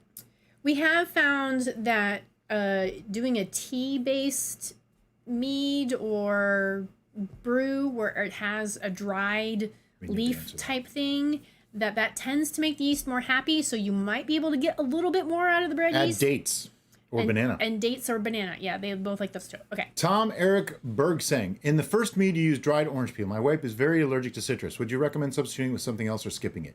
You can leave it out. You can just completely leave it out. Yeah. It's just there as an extra little element. It's the kind of thing that if it wasn't there, you wouldn't necessarily notice it until you tried one that had it. And you'd be like, oh, now I get it. Yeah. It's Not a big deal. It's just to give it a little of that acidic It's pop. not essential to making the mead. So anything that we would suggest switching out would still be a citrus. So just leave it out. Don't worry about it. Tankwell, thank you for becoming a member. Welcome. I tried making a cranberry mead, but it smelled like old socks. Okay, meads can smell a little bit weird for a while. Yeah, but I've never had our cranberry No, we've smell never had weird. that. You might have an infection. Is anything weird going on in there? Did you give us more use info. fresh cranberries or dried It's Chris cranberries? Hugh calling us breakings again. Okay. It's okay. I'm all right with breakings. It's a little weird. Breakings. Do you guys have any taste to just spiced mead with star anise, cinnamon, and cloves? Our spiced methylene had all that stuff in it, didn't it? Not anise. We don't really like licorice. Yeah, black licorice. neither one of us are really a fan of anything that is flavored licoricey. So we tend to avoid those things. And if we do ever add them, we always add them in little tiny amounts. But spiced meads are like Brian's thing. Yeah, He I love loves spiced meads. Derek Kane, have you ever used agave in any kind of wine or mead? If not, would that be something you'd ever look into? Actually, I've been looking into it recently. I had a problem with agave years ago. I He didn't had like a bad experience. it. Tasted awful to me. It was just disgusting. It was an iced now, tea. Just something to know. Agave is still sugar, okay? No matter how you cut it. It's actually kind of worse than sugar as far as health reasons. But for fermenting, it works just fine, okay? I mean, obviously, that's what they make tequila from. But I've looked into it. It's very expensive. And I've thought about making just a straight up agave wine. So that might be something we'll do in the future. So Neurodome 2 is from Italy. Cool. We went to go there. I want to go there. He's have been been there there. a bunch of times, and it's like his favorite place ever. And I love Italy. I've never been. What part of Italy, Neurodrone? And Crow used cranberry juice. It tasted fine. It just smelled weird to him. Oh, if it's smell, then it's off-gassing. Try degassing it and maybe put it under airlock for a little bit to let it go. If it's already bottled, not much you can do. Maybe decant it and let it air before you drink it. So Kenny wants to do hashtag breakings and get that going. All right, go for it, man. You know, it's all right. I got the Viking haircut. That isn't actually Vikings at all. Vikings never did their hair. I was gonna suggest French branding it again for you today, but we ran out of time. It's getting there. I'm getting longer. Yeah, There's see? finally a Look little at bit of it. hair back there now. Yeah. And I'm doing the short beard. Yeah, I'm doing the short beard now. It's not going to get long. I'm just going to do a short beard. I'm looking in the thing here. I can see myself. See? That looks pretty nice. Yeah. The weight loss and the it's going good. Sorry, didn't mean to admire myself in the mirror. Young meads, Jake, do have a funky flavor and sometimes a funky odor, and again, that's why we push so much that time heals He's in all Rome. brews. Rome is like my favorite place in the world. He's in, Adam said, "I love Italy. Rome is stunningly beautiful." he's in North Oh. Italy, nearby Venice. Oh, okay. Vicenza. I've actually been there. I did a wedding there like 25 years ago. Breakings. Everybody's breakings. Hey, I'm I thought it was weird, but hey, you guys want to call us breakings? I'm okay with that. We all fail. Are you going to film any more historical meets? Of course we are. Of course. All things in time. We have so We've many got a things. book. There's so many things on our plate to make that it's difficult.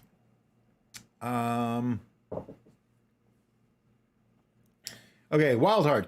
How can I get rid of the footy smell of my pineapple that just went to conditioning? Let it sit for about 3 years, and I am completely serious. I Yeah, have one that's been yeah. sitting for over 3 years, and it Most- finally is there. most- Ooh, Sardinia, Rio Krobu. They're from Italy, from Sardinia. Brian's just gonna go crazy now about Italy, but it's okay. I'm sorry. Shake it out. Shake it out. I have a thing about Italy. Denmark, my people. Anyway, yeah. So young brews, regardless of what they're made of, are probably going to be a little weird at first. Yeah. And that's why. Hamel Brew, thanks for becoming a member. Welcome. Or willkommen. But By the way, you have to make a T-shirt now for breakings. breakings. Okay, Adam. Everybody, remind me about the breakings. Adam t-shirt. just did. Yeah, but That's you why. have to remind me out of this. So in this. Brian Or- Iron Mead. That's my thing now. I'll change my name to Iron Mead. I'm okay with that. He doesn't like his last name. I don't like my first name. Okay, I'm so confused. I was saying something. don't What know. happened? Yes, young meads, young brews. And that's because the off-gassing has to off-gas. It has to get that stuff out because that's what makes the smell. Yeah. And it can affect taste too. And then taste is kind of like, if you're thinking about cooking things, some things that you cook that have multiple layers, they always taste better the next day. Take care, Gail. Thanks for coming. Thank you. That's because those flavors need to meld together. And that's really what's happening in your brews as they age, is that those compounds are reconnecting, they're reforming, they're actually changing and separating and recombining. It's a chemical thing going on forever in your brew. So it'll change, it'll get better. Just let it sit.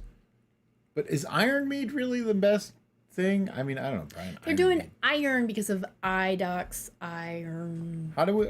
Many of them probably don't even know our last name. Now, They do now because you just told them. Yeah. See.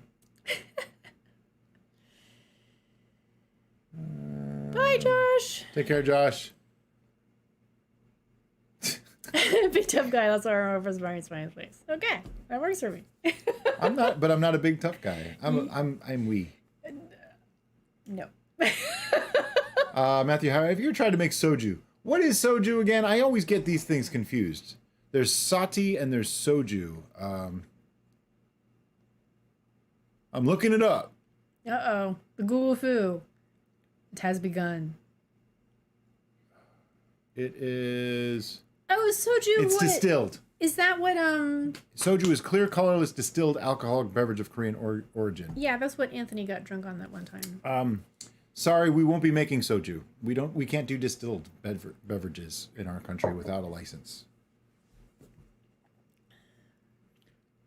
Let me pull that back up. There we go. Silly goose, Vikings for life. That's so funny. I appreciate your reaction to my beloved island, Brian. You are most welcome. Sardinia is beautiful. It is a wonderful place. I can say so many amazing things. The food is incredible from Sardinia. You guys have inspired like half of Italy with the food. Bjorn Ironside. Oh, okay.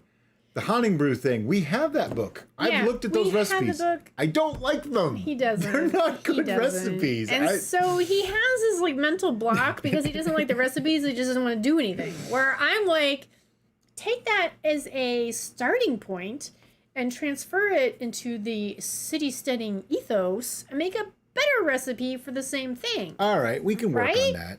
Skyrim Mead, same thing. It's just... Anyway, Sean Smith, thank you for becoming a member. Jason Crystal, thanks for everything, Brian and Derica. I love what you guys do and taught me a lot. The family is sending me on a boba run, so I'm off. Take care. Okay, rose hips, original Orlith. Wait. William Moore. So I made a dragon's breath as both a wine and a mead. It is flavorless. Any suggestions how to fix that? Add more fruit in conditioning. Yes. Let it sit on more fruit. That'll do it. And age. It needs that. So back to rose hips for original Orlith. We actually got rose hips first when we were trying to do our Rhodamel, and we were a little perplexed of what to do with them. Rose hips were weird. We tried steeping them. Derek Kane We tried blitzing them. We tried so many different things. And we're like, this is just not working. We're not getting rose from this at all. So we put them all in a bag, and they're sitting over there. And then we got rose petals, and that worked better for us. So we will eventually return to the rose hip and try to figure out what to do with them. But yeah, rose hips, ? That's how I feel about it. Derek Kane, if there was a crowdfund of some kind, would you be willing to get a distilling license? Okay. There's so much more to it than that. It is literally hundreds of thousands of dollars. You have to have a separate We have to have a separate building. You literally have to prove that you're going to be a business. It's not that simple. If it was, well, then yeah, sure. But it's not that simple. The license itself is actually the minimal part. It's getting the license. Yeah, that's the trick. Because they only allot a certain many. And distilling is the hard part. A brewing, like a meadery license, would be easier, but we still need a separate building. Yeah. And then if we became licensed, we could actually ship our meads, which we've thought about doing. Yeah. Shalom, Jackie. If I don't have anything to rack a mead, is there any other way I can do it? The worst way is to pour it, but if you don't have any other way, pouring very carefully. Just be super careful. Right, and if you do pour and you're able to do it without making any bubbles so that you're not aerating it, you might need to do that process a couple of times because you'll probably still have a little bit of sediment that settles out because you couldn't separate it entirely.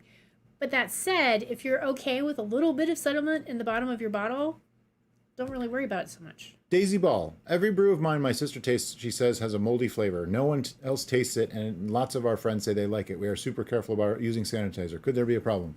Yes, your sister is bullshitting you. Sorry, but that's what it sounds like to me. And it's not necessarily that your sitter, she may just not like them. Your sister. This is live, folks. No editing. Yeah, it just sounds to me like she doesn't like what you're making, which is her problem if everybody else does. So I wouldn't get too upset about that. Yeah, and everybody has a different perception of what's going on around them. We've actually tried a mead recently where Brian was completely put off by, and I was like, I don't even know what you're talking about. Like the smell.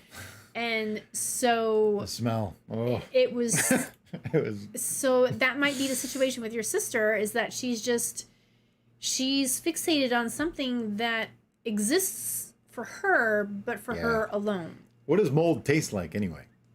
You know, that's a bigger question. How does she know what mold tastes like? I don't even know what mold tastes like. Anyway, Jake Matthews. Okay, serious question this time. I'm moving about 6 hours from where I live now. I still have some brews going. All have been racked in at least once. How would you safely move them? I would put them in the car, put a seatbelt on them, and move. That's it. There's no need to worry about it. Yeah. As long as it doesn't spill through the airlock, it's perfectly fine. Let them settle out for another week or two when you get there. Rack them off again. You'll be fine. There's no worries at all. Somebody's here from Sweden. Hi! It zoomed past, so I didn't get the name. I'm so sorry. But thank you for joining in. Neurodrome. Have you ever done some sort of citrus wine, orange, or lemon? I tried, but the result is some sort of bitter orange alcoholic juice. Any hint? Age. I made an orange concentrate wine once, and it was absolutely disgusting. Yeah. So it was one of the few brews that I ever dumped. It was because I didn't know any better, and this was long before City Steading. And I was just like, I'm dumping this. This is gross. I'm never going to drink this. So I dumped it. I should have kept it, let it sit for a couple years, and it would be great. Yes, Silly Goose. Brian said a bad word. You should hear me off camera. We tend to say lots and lots of bad words. I tend to edit them out during our recordings. We are bad word saying people, but we're trying to not do that because this is a family show, and we want to be accessible to everyone and not be censored by YouTube. Okay, Eric Knight, how long can you ferment after airlock bubbles stop? In Florida, no AC may reach 85 to 90 in a house. Is that okay using Premier Rouge and Premier Original and Mangrove Jacks? It's hard to say. I mean, once the airlock bubbles stop, that doesn't necessarily mean fermentation is over. And fermentation will only take as long as it takes. You don't really control that. So as far as being 85 to 90 in your house, it's a little warm. I'd probably put that in a tub of water, wrap a towel in, like wet a towel, put a towel over it, not over the airlock, obviously, to cool that down a little bit. I don't like to go above 80 degrees, no matter what yeast. Chris, I think that means you're leaving, and if it's so, then goodbye, and thank you for joining us, and we'll see you next time, hopefully. Candid, have you tried any Polish meads? I have not, because we can't actually get them here. I don't know if it's just our local stores or whatever, but I couldn't find them. I hear they're wonderful, though.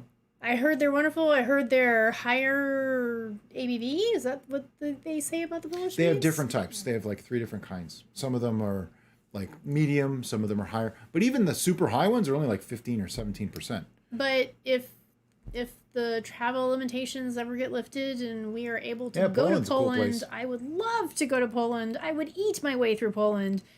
And definitely we will try some meads. Matthew Howard, have you ever thought about making a fully leaded kombucha? I haven't ever tried a hydrometer test on my kombucha, but my BAC breathalyzer always reads 0 for regular stuff. Yeah, there's like 1% alcohol in most kombucha. Yeah. As far as making an alcoholic kombucha, probably not.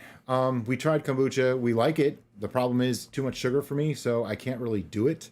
So making an alcoholic version could solve that problem, but I'm not sure if I'd like it. So I may have to try it off camera before we make a video on it, because I don't want to have me just going ugh on camera. Theron, thank you so much. Hello from NM, New Mexico, I think. I think it's New Mexico. Glad to see you back on the horse. Love the live shows. Yay! I love his profile picture. Yes. I mean, he's one of our VIPs, so I know he's not actually a 10-year-old boy. Yeah. It's just a really cool photo.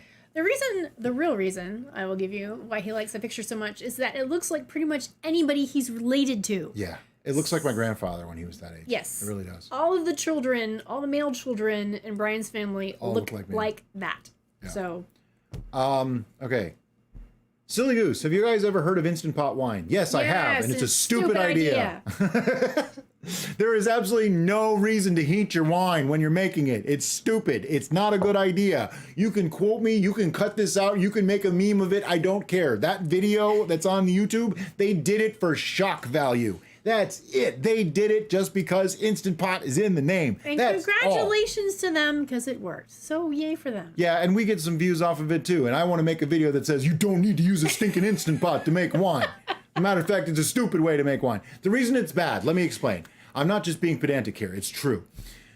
You're heating that wine to over 90 degrees. You're producing such off flavors. Sure, you're making the yeast go into overdrive. They're fermenting like crazy, but you're not making bread. You're making wine. Bread, you want that CO2. You want it super fast because flavor, it comes from time in the bread and all that, a whole other story. But in wine, you do not want the off flavors that produces. In bread, they get cooked away.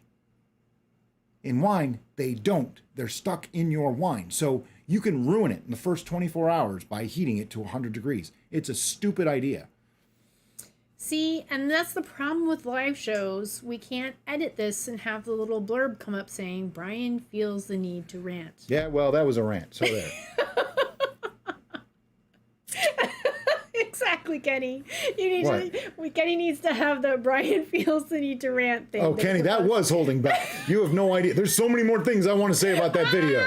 Stop. That and the other one where they made the, let's make a 2,000-year-old Viking mead. That was a stupid way to make mead. Some people shouldn't be making mead.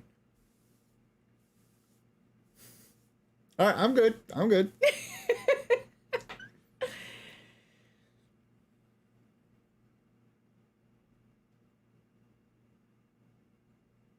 Jason America, no. Edgar, I'm sorry to hear that. I think if it smelled like old water in a flower vase, I would have dumped it too, but it may have been a gassing issue. You may have had to let it Use commercial pasteurized juice, sealed honey, sanitized everything, but when I was going to rack it, it smelled disgusting. I'd let that sit for a while. I mean, how old was it? It was just going to rack.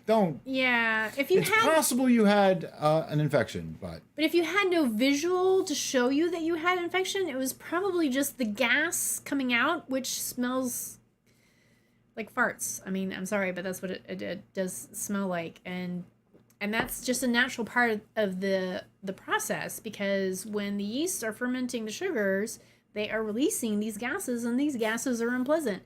So once they're gone, then you don't smell that anymore. Brian Rains, I don't. That's how it's legally written on my birth certificate. Yeah. He's saying that because his name is with a Y. Yeah, I think he's just trying to be funny. Sorry. In my opinion, you spell yours wrong, even though I'd rather spell mine that way. All right. I don't have the option. It's a weird thing to say, though. Okay. Surrealistic pillow.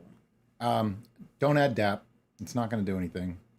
Vitamin B powder. We don't add these kind of things to our stuff. If you're going to reach the tolerance of your bread yeast in though conditions to make mead, would it help to add these? Okay. You're using bread yeast. We've used bread yeast in many brews. We've never had to add DAP or vitamin B powder. Never had to do that. Just let it go. Let it go.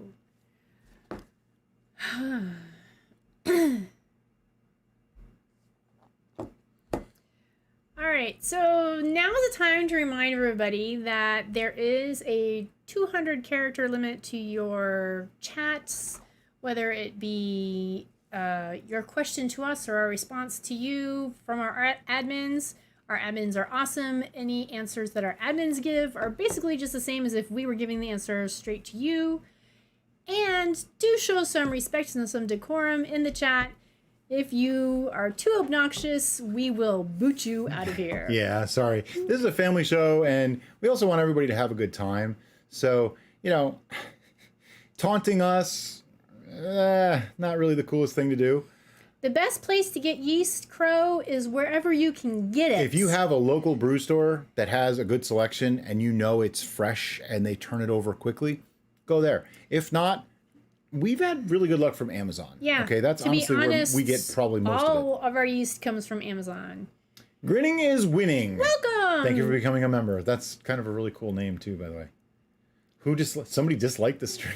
Okay, we have a couple of people out there that haters. they don't like us. They are die-hard haters, and you know what? They can hate all they want. That's their prerogative, not ours. Aaron Potter, such an obnoxious message. Oh, see, we read it before it got deleted. Yeah. Yvonne, you asked about Red Star yeast. We use several different kinds of Red Star yeast. I think you're asking about bread yeast. I've not used their bread yeast, no. We have, but as far as the Red Star brand goes, we have Premier Blanc and I'm blanking on the other one right now in our inventory. Premier Classique and Premier Blanc. I just said Premier Blanc. Yeah. Classique was the other one. Wayne Coulier, have you ever made a mead with pears? No, but we made a cider just last week. It's coming out soon. Yep. William Clellan, I want to say you guys are the reason I've spent hundreds on gear and supplies. Well, you're welcome. William Cobble, yes, clove is a potent spice. Be very, very careful. And that's why normally when we add clove to a spice, it is almost always entirely in secondary, and it's one clove. And we watch it and we taste it and we make sure that when it's done, we get it out as soon as possible. Scott Facto, have you noticed a difference between one mead brewed in plastic and that same mead in glass? Okay, I haven't actually done a side-by-side, but I would say that if it sits for more than 4 or 5 weeks in plastic, you may notice a little bit more of a plasticky taste. Because no matter the plastic is molecularly similar to fat, which means it will extract flavors. So that means it can get into your brew. When we had the one little oopsie incident where we accidentally made a capsicum, that was because we did it in a plastic bucket. And so we ended up making a capsicum with elderberries. It was an elderberry capsicum because the capsicum that we made in that plastic bucket, the capsaicin leached into the bucket, that when we made the elderberry, it leached back out. So, yeah. Shantae, you're awesome. We love you too. And Crow, I know you from the group, the Natural Brewing, that used to be the fan club. And Crow, we have noticed a difference between talking to all people over the world in bread yeast. It seems like Fleischmann's is more reliable than other commercial bread yeast. Alecan, I don't hate you for that. You're right. I've had more luck with Fleischmann's yeast than 71B myself. 71B is vastly inconsistent for its alcohol tolerance. At least bread yeast, we kind of know it's going to be around 11.8 to 12%. Yeah, our love for 71B isn't because of consistency. It's because it just works all over the place. We call it the beast on purpose. It just does what it's supposed to do, and that's ferment.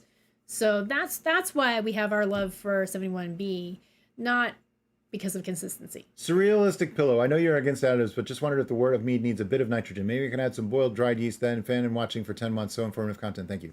Okay, we did a hulls versus nothing test, which that is basically just adding a little bit of a nitrogen, not really much nitrogen in all honesty. Fermate O has nitrogen, whereas dead yeast really does not. Yeah. What we have found is that the Fermate O really wasn't any different than yeast hulls, and the yeast hulls made it cloudy. Never cleared up.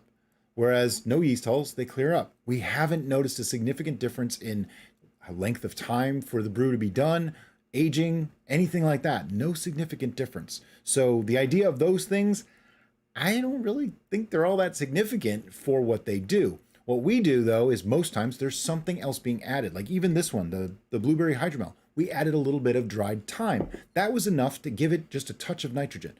No, I did not figure out the actual yan and all that kind of stuff because, well, I'm a home brewer, so I'm not a scientist. I like to do this at home. I want to make something that tastes good, and I did enough that it worked really, really well. This finished out dry. Obviously, it did what it was supposed to do, and it tastes wonderful. How often are we remaking recipes? Every once in a while. That's a good question. The ones that we really like, we remake, and the ones that we were very hopeful for, but were disappointed, we remake. And that's why we did the Viking blood so many times, because I expected better. We had this idea, and we never reached that concept until the Viking blood 2020. And the Viking blood 2020, where we added the dried cherries and secondary. That was it. That was beautiful. That was the perfection. And so, yes, we will go back and retry things. William McClellan, do you guys partner with any apiary to get your honey? Actually, no. We tried a local guy, and then he just instantly started tripling his prices. So I said, nope, we're not going to do that anymore. We are friendly with multiple people who make have honey. their own honeys. Beverly in Sarasota is really cool. She's given us some, and Yeah. we should probably buy from her. 'cause Yeah, her stuff Graph is Bees awesome. has given Graph us Bees has given us some. some. Various other people have sent us honeys that they grew. Wonderful stuff. But as far as stuff that we buy, we actually buy it from Amazon. We try to buy from Florida, like Sweet Squeeze is a Florida honey. I mean, if Sweet Squeeze would want to partner with us, I'd be totally cool with that. Original Orlaith. I'm a major goob and am considering making bottles to brew in. Is brewing and pottery workable? Okay. I love this idea, except pottery is very air permeable. So you may have problems with evaporation. You also might still have problems with infection. And if you glaze it, be really, really careful what kind of glaze you use. Yeah, you want to be very careful that you don't have a lead base. Yeah, I don't think you can get lead-based glaze anymore, but even still, I wouldn't. I mean, if you want to... I think it's an awesome idea. I love the concept, but I don't know how safe it is. Yeah. You'd have to do some checking. I love all things old, so... I mean, I always want to learn how to do the clay thing. I just don't have patience for history, it. I would be throwing antiques, that crap everywhere. anything, ancestry, anything. I love that stuff. And so we have various... Hamel brew, 35 more minutes. ceramic crocks here in our house that I've inherited down the line from my own family, but I am afraid to brew or ferment or even pickle in those because I'm not 100% sure on what kind of glazes they are. So you want to be really careful about what products you're using to create something that you're going to consume.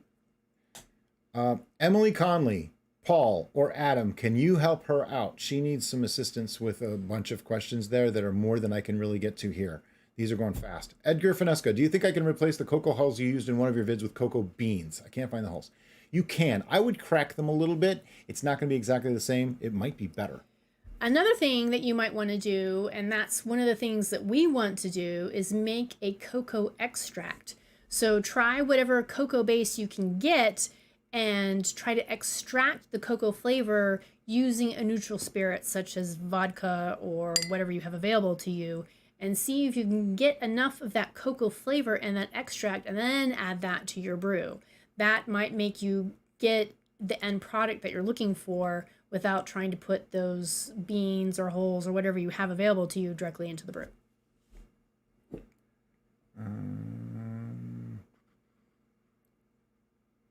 Yeah, original Orlaith. If you can get a food safe glaze, then go for it. Just got to remember, food safe doesn't necessarily mean alcohol safe. The alcohol is a solvent, so it could actually eat away at it, which could make it not safe. That's what I'm saying. You want to check that out before you do it.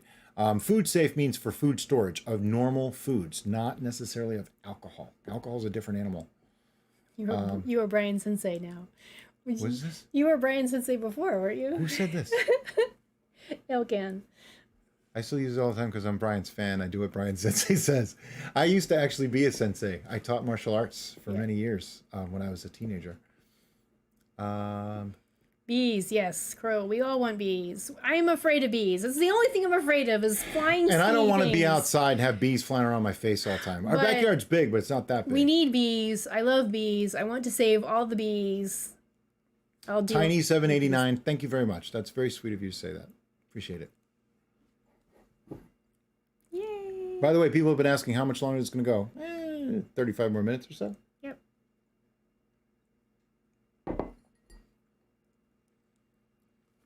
Thank you, Adam. Look at that. Adam's on the spot. That's why we love our admins. Wow, we're like caught up to comments. How did that happen? I don't know. We have to zoom back and answer 1,000 more. Okay, Tom Eric Burke saying, I think you asked this earlier too, and I didn't get to it. I'm sorry. Do you have any experience using tablets for carbonating when bottling? Greetings from Norway. Okay, here's the thing. Those tablets are just sugar. They're the same thing. So they're just in a certain size, form. You can totally use those if you really want to, but honestly, sugar is the same thing. That's all they are. Christopher Myers, thank you very much. James Gurganis. Just want to say you guys are awesome. You're Thank awesome, you. James. Silly Goose. Brian's autobiography would be really interesting. Yeah, the problem is there'd be whole chapters missing. Yeah, there'd be like, he'd type all it up and it'd just be all blacked out. Yeah. Like, this cannot be printed. Obey the bees. Yep, that's what I'm wearing. Yeah. There we go. So yeah, Brian's t-shirt is Obey the Bees. You can find this t-shirt on Amazon. And my t-shirt is Two Warriors Meadery. And I really don't know why these guys don't sell their t-shirts. I have yet to been able to find that. I don't know what they do. I think they give them away, but their designs are like really nice. By the way, the Two Warriors Meadery had a fire and lost everything. Yeah. We're going to try to put a link to their GoFundMe in the description to this. But they're having their fires. We didn't start the fire I think it was actually party. yesterday. It's yesterday and today. Oh, yesterday and today? Both days. Yeah, and so they're selling off whatever they had left to try to help reimburse themselves so that they can rebuild. And yes, they do have plans on rebuilding, which we're super excited about because their stuff is really nice. Arona96. Hello, I wanted to make a ginger mead, but I didn't notice that y'all had made a ginger mead video, so I just mixed your first mead and your ginger beer videos. Is there anything I should watch for? Well, yeah. They're completely different things. But if you took our first mead and just added some ginger to it, you should be fine. If you used a lot less honey, then it's going to come out dry. If you try to carbonate that, it's going to be a little bit different. So I would suggest watching the ginger mead video and see if what you did matches that pretty closely. Darren Clark, trying to reuse my lease to restart a new batch of cider. First time trying to recycle. 71B, new brew on top of used lease, no action. How long do I wait before pitching new used? That is 3 a days. really good question. 3 days. Currently I don't like it. I don't like doing it. have a thing that we're not going to talk about apparently. Nope. It's sitting here. We have 3 gallons of that wine, the black currant, that we're probably just going to not do anything with because it's not working. So we know a lot of our viewers reuse their yeast and then they do it for many times. Take care, Matthew. And they have great effect doing that. If you can do it, yay, go team. I highly recommend that. However, our experience, and it might be the fact that we're in Florida and not in a more northern climate, we're not having much luck with it. So Neurodrone 2. Did you know how to find the fairies bringer of half pack of yeast? I tried Amazon, but they're not available. Okay, that's probably the best question ever. I don't know how it is that I always have a half pack. I swear I get a new packet out and go, oh, I need to use it. And I use half of it and then put it back in there and then grab a new packet next time too. So that eventually she goes in there, goes, you know, you have like 12 half packets of the same yeast, right? I think that's how. So she's actually the fairy of half packets. to make ginger ale non-alcoholic, you need to just ferment enough for carbonation, not actual fermentation. Yeah. Yeah. It's just, we'll do one of those one of these days. It's a pretty simple thing. It tastes a little bit bready though. That's why we haven't really done one, because not everybody really likes it. Bill Doubledare, thank you. And can a mead degas naturally in primary? My first mead is at 61 degrees because we are in Northeast Illinois. I do have slow and steady bubbles. Yeah, ours degas in primary all the time. If you let it sit long enough, usually a month to 2 months, and it'll degas all on its own. Let it sit. Yeah. Clutch McGee. Long time listener. First time caller. I feel like I'm on the radio. Should I do the radio voice? Hello, Clutch. Hello, Clutch.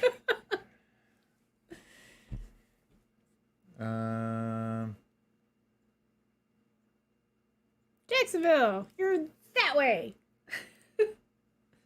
Okay, Jeb Baker. I noticed an oil film with my acai berry vanilla mead. Is that normal? Well, if you didn't rinse them off, it could happen. Yeah, look at your acai berry if you still have the packet that they came in and see if they were coated in oil. It should be. I still say that should be called acai berry. Who names these things? It can be an issue if you put them in primary. If you put them in secondary, it's less of an issue, but you really don't want oil on your brew. Cuddles Barbarian, can you comment on the differences in flavor profiles of fruit added in primary versus secondary? We get this one a lot. Yes, we can. Brian? Oh, she just asked if I can. She didn't ask to do it. Or he, she, they. I don't know. All right. We'll be gender neutral. Cuddles, I'll answer your question for you since Brian's being cantankerous. We have found that if you ferment a fruit in primary, then you're getting the essence of the fruit fermented. So if you go out to an orchard and there's fruit out there that's been out there too long and it's already started to ferment and you get that smell, that's the natural fermentation of that fruit. So that's what happens in primary. In secondary, you don't really get the fermentation because fermentation should be already done. You're just getting the essence of the fruit. So like more pure fruit juice. So if you're looking just for the juicy berry flavor, put it in secondary. If you're looking more for the winey fermentation flavor, put it in primary. If you're looking for both, put it in both. Put it in both all the time, every time. It's easy. Edgar Finesca, I read somewhere that dry yeast doesn't lend itself for reusing just the liquid yeast. Nope, they're all alive. So no, I don't believe that.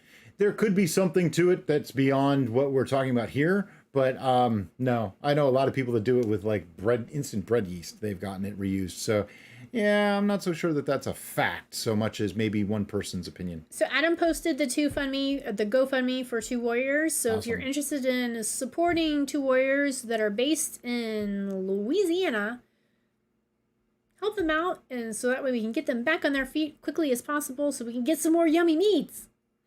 A Fulaglu, a local meadery makes a beer like mead. Is this basically a low ABV mead with carbonation? It's probably a braggot, which is actually a beer. Hybrid. It's a hybrid of beer and mead together. It just happens to have more honey in it than barley. So that's where you get a beer-like taste, but it's low ABV. We do have a braggot recipe on our channel. Just go to our channel page on YouTube and type in braggot in the search, hit the button, and it'll get you right to where we did that. David Lanning, if my airlock is still bubbling, does that mean it's still fermenting? I don't want to disturb the process somehow. Okay. Yes and no. It could mean it's still fermenting. It could mean it's off-gassing. We have a video. Kenny, if you're hearing this, please post the Are You Racking Too Soon link for David Lanning. Basically, you want to take a reading, wait a week, take another reading. If they're the same, then it's done. But there's a lot of caveats to that, and watch the video. It actually explains the process really nicely. Yeah, Kenny, other people name this stuff. I know.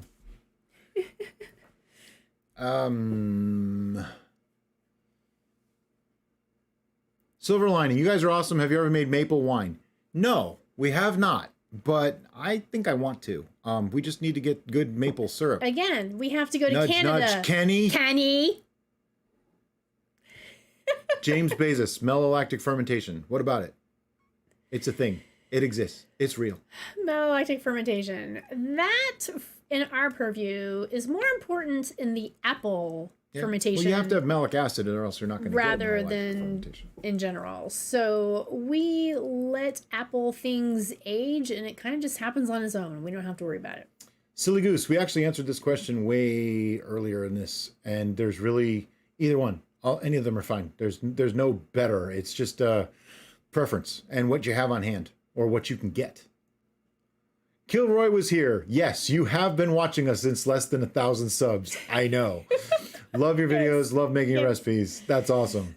Yeah, I remember you from way back when. You have a memorable In a good way. name, In a good way. so- Not in a bad way. Daniel, yeah, we're going for we try to aim for about 2 hours usually. I don't like to cut it too short, but too much longer and, it gets a little old. We get people getting bored and that kind of thing. Okay, so the back sweetening with erythritol does change the specific gravity because it is measuring the density. It's not measuring anything other, whether it's fermented or fermentable. It doesn't know. It's just measuring density. Okay, would erythritol at 1.020 be the same sweetness as one sweetened with sugar or honey? I don't believe so. I have not actually tested that. But erythritol is only about 2/3 as sweet as honey, as sweet as sugar. But I don't know what the density is. The really. density, I believe, is the same as sugar. So even 1.020 won't taste the same sweetness, but it will read as 1.020, be about the same sweetness as like a 1.0125, roughly. Emily, if you're looking for more of a true blueberry taste rather than a fermented blueberry taste, then yes, adding the blueberries to a traditional in secondary would give you more of the true blueberry taste rather than the fermented taste added to a meat. Sean O'Melrian, can I boost my champagne yeast with a ginger bug? Nope. ginger bug is a much lower ABV tolerance than a champagne yeast is ever going to be. And if you need more than champagne yeast, drink 2 glasses. Trust me. Champagne yeast goes to 18%. The tranny shop. One of my cats ran into my fermenter, started bubbling like crazy. Yeah, because they interrupted it. So they just, that's a little bit of degassing there is what that is. Yeah. Yeah. Neurodrone 2, in your experience, time could heal a peach wine either. Or mine, it tastes wonderful, but smell like a diaper eater. A diaper eater. We actually have a peach wine that's been sitting for almost 2 years that we're going to do a video on really soon where we taste it. Hamel brew. Probably more than 2 hours would mean to open a 3rd bottle. Yeah, 2 is my limit during the day. I can feel this, so that's already too much. We have a much lower caloric intake now with all the changes we've done in our diet. So, yeah. Daniel Jives, what would be the water to honey ratio that you use? I don't actually work it that way. We do it by a specific gravity, and I do pounds in a gallon. So I don't really know what the honey to water ratio is. I'll be honest. Paul might be able to answer that question and figure it out. Clutch McGee, is there a way to figure out ABV if you don't have an SG? Yes, if you know the exact recipe, the exact volumes, and the exact measurements of everything, you can calculate it. It's a little bit more than I can get into here, but we do have videos that go over that. Those of you who live in areas that have actual maple trees and can tap your own trees or harvest your own maple, awesome! I'm a little envious. I won't be ashamed to admit that. Goblin Overlord, I started a mead months ago. I don't believe it's infected, but there's white 0.5 millimeter specks floating on the surface. Would you know what this might be? It doesn't smell like vinegar mead. Vinegar or bad. It could be yeast rafts. Yeah. So yeast rafts is a thing that happens. They just cluster together. They cluster together and form rafts on the surface of your brew. And so it can be a little startling and make you think, oh my gosh, I have mold, but it's actually just the yeast. Crow, we did a braggot, yes. Kenny can give you the link. If you want to know if it's yeast rafts versus mold, here's what you do. Give it a good swirl. Shake it all up. Make sure that stuff gets submerged. If it comes back, it could be mold. If it doesn't come back, it's probably yeast rafts. We actually had yeast rafts in our rosemary hydromel. And it was a little frightening to us because it was the first time it happened to us, and it was no big deal. Kenny, we have D&D in a few hours, so I don't want to drunk DM or we all die. No, drunk DM means you probably live. Oh, actually, no, because if I forget, yeah. Never mind. K5 Spa, pizza wine, donut wine. Did you say peach? Pizza wine, donut wine. Donut wine's more likely, but pizza wine? Pizza wine? No, that's like tomato wine. That's just weird. Maybe for cooking? I don't know. If it's pizza, comma wine, donut, comma Hamel brew. wine. By the way, this is like 6%. So, yeah, this isn't even strong. Yeah. Yeah. But 2 mugs of it, and I feel it a little bit. I'm not drunk, but... Can I poke the raft down with a sanitized stick? I would not do that, silly goose. I would shake the whole thing up. Yeah, they tend... We never got a raft that was that big that you could actually poke it. It was just little tiny particles. But introducing a stick is still, you could oxidize, you could do other things. Just swirl it. Don't even remove the cap. Don't take the airlock off. Just do the swirl. That way you're not introducing any new oxygen or anything like that. Yeah. We are up to 243 people. I don't know if that's the high or what. Let's go! Glass is getting low. Yeah, that's why I'm resorting to this now. Yeah, I'm hydrating now, so I won't get a headache. Ale can. Get a hydrometer. It's $2. You know, it's funny. We always say it's $2, but in the video I actually say 3. I didn't even know that until we did the revisit. Silly goose, you're right. Meat wine. I can't think of something worse. Not going to happen. I'm not making a meat wine. It ranks up there with bland. Anthony Barrios, hello from Attica, New York. Love you too. Thanks for the awesome content. You are so welcome. Relic 226. Not rot. Have you ever done Tapachi? No, we have not. We've talked about it, but we have not done it.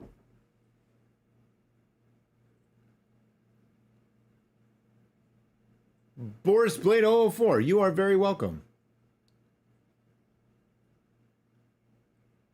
Kenny, when you say Vegemel, what do you mean? What vegetable would I use? I'd probably use sweet potato, in all honesty. Or carrot. Because I think either of those has starches enough to actually work.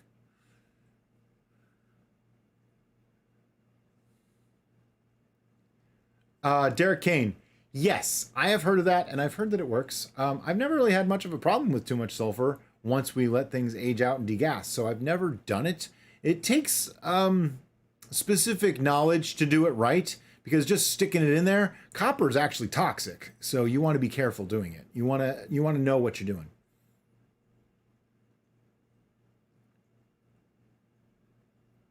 Goblin Overlord, you're probably fine. It's hard to say, but probably fine. If they're not growing and they're white, you're probably okay. Tony Stark, you're probably going to want to let that sit longer. I have ciders that are a year old that after a year, they're good. Stacy, thank you. I'm sorry. Hydrometers are not $3. Yeah. Or not. Yeah. Wow.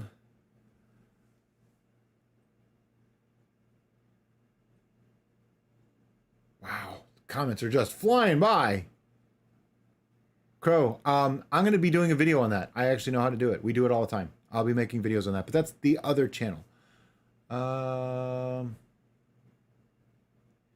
Okay, Hamel Brew. Our hydrometers are not $2. Airlocks are $2. Hydrometers are more like 10 to 20 bucks.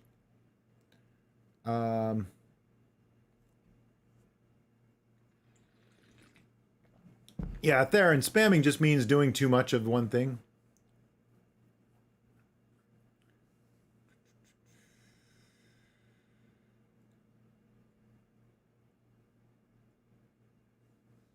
Okay, Sean O'Melrain, about how long can you leave a ginger beer? You can leave it. It's not really a problem. You can let things ferment.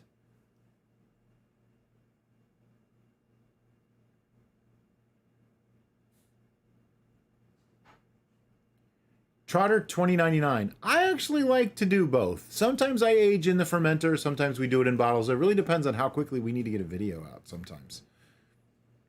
Grinning is winning. Any ideas for a Christmas themed mead? My spiced metheglin, the one we already did. That is to me the perfect mead. Not only the perfect mead, but it's the perfect Christmas themed mead. You can throw in some cranberries for good measure, and that way you get both sides. Antonio Smith, he made a Morat using mulberries from his yard. That's awesome. That's fantastic. Glad that helped. Cucumber. We're actually going to be doing something with cucumber soon. I don't want to give it away, but we're going to do something. Okay, have you ever tried malolactic fermentation of mead? It doesn't happen. There's not enough malic acid in a mead to make it happen. You'd have to inoculate it with malic acid and the culture to do it. Have I tried it? No. But I don't know why you'd really... I mean, I don't want to be a downer here, but why would you? Okay. The process is done when there's malic acid, which is a harsher taste, like in apples, to turn it into lactic acid, which is a softer taste and a little bit sweeter. So that's what turns cider from that, ooh, oh boy, can't drink that, to, oh wow, this is actually really nice. In a mead, it's already got that, wow, this is really nice. Yeah. So inducing that, to me, is kind of an extra step for not a lot of reason. Hopefully that answers your question. Angelic Owens, have you made a cranberry wine? Yes, by accident. We had cranberry juice from the store that we bought, used like this much of it in something. I think it was in the Fey wine, and put the cap back on, set it on the floor, forgot all about it. Didn't we do a video on it though? We did a video on that. Yep. William Moore, my recipe book for dandelion wine calls for 7 cups of petals in a 1 gallon brew. Does that seem like too much? 7 cups of fresh petals in a 1 gallon brew? It sounds like a little bit much, but not overly. I'd go with 5. Yeah, Adam, I'm with you. The difference is pretty negligible. There's almost no difference. You might think it's more consistent when you do it in the fermenter, but it's really about the same thing. Kat, if your spice metheglin does not have flavor or aroma, don't worry. It's not too late. You can always add more spices until it gets to where you want it to be. That's a common thing with spiced brews. You either get no spice or too much. That's why I do it in conditioning, secondary, whatever you want to call it. Do it there. if you didn't get enough in primary. I do it in primary because I'm kind of lazy and I just want to get it done rather than have to worry about it and babysit it later. Plus, I've made that enough times and made things like that enough times that I kind of know how long it'll take. And, I like to take risks, live dangerously, that kind of thing, Did we ever use mint in a mead? Yeah, and the mojito kill you. That wasn't a mead, though. Well, not in a mead, but in a brew. It was in a mead. In a mead? No, we did not. But a mint mead, we have chocolate mint growing now, don't we? I don't. Or is it just mint? I just have mint. I don't think I have chocolate. Well, we might make a mint mead. I mint out there. I mint in the hydroponic system. Yeah, Eric Prinz, Christmas mead contains the zest of lemons and oranges. My spiced methylene with the zest of lemons and oranges sounds like about the perfect Christmas mead. Elric the Bald, ever thought about doing a lactimel with whey instead of water? That's called a bland. It doesn't sound all that appetizing to me. We answered this one earlier. Yeah, Paul's made one, but Brian is hesitant. Yeah, I mean, maybe someday, but it's not my thing. And now that we don't do dairy, I'm even less likely to want to. Antonio Smith, LOL, by accident. Are cranberries just that strong?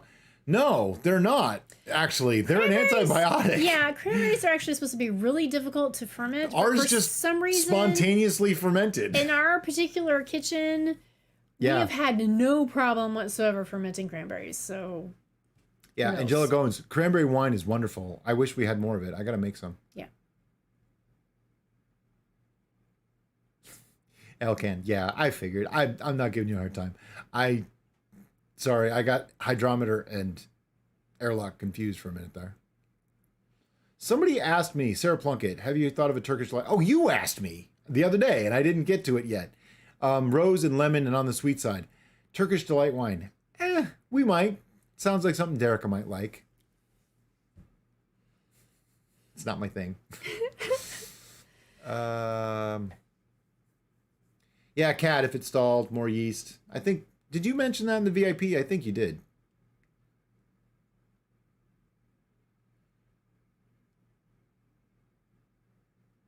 Kenny, no. Sorry, man, no.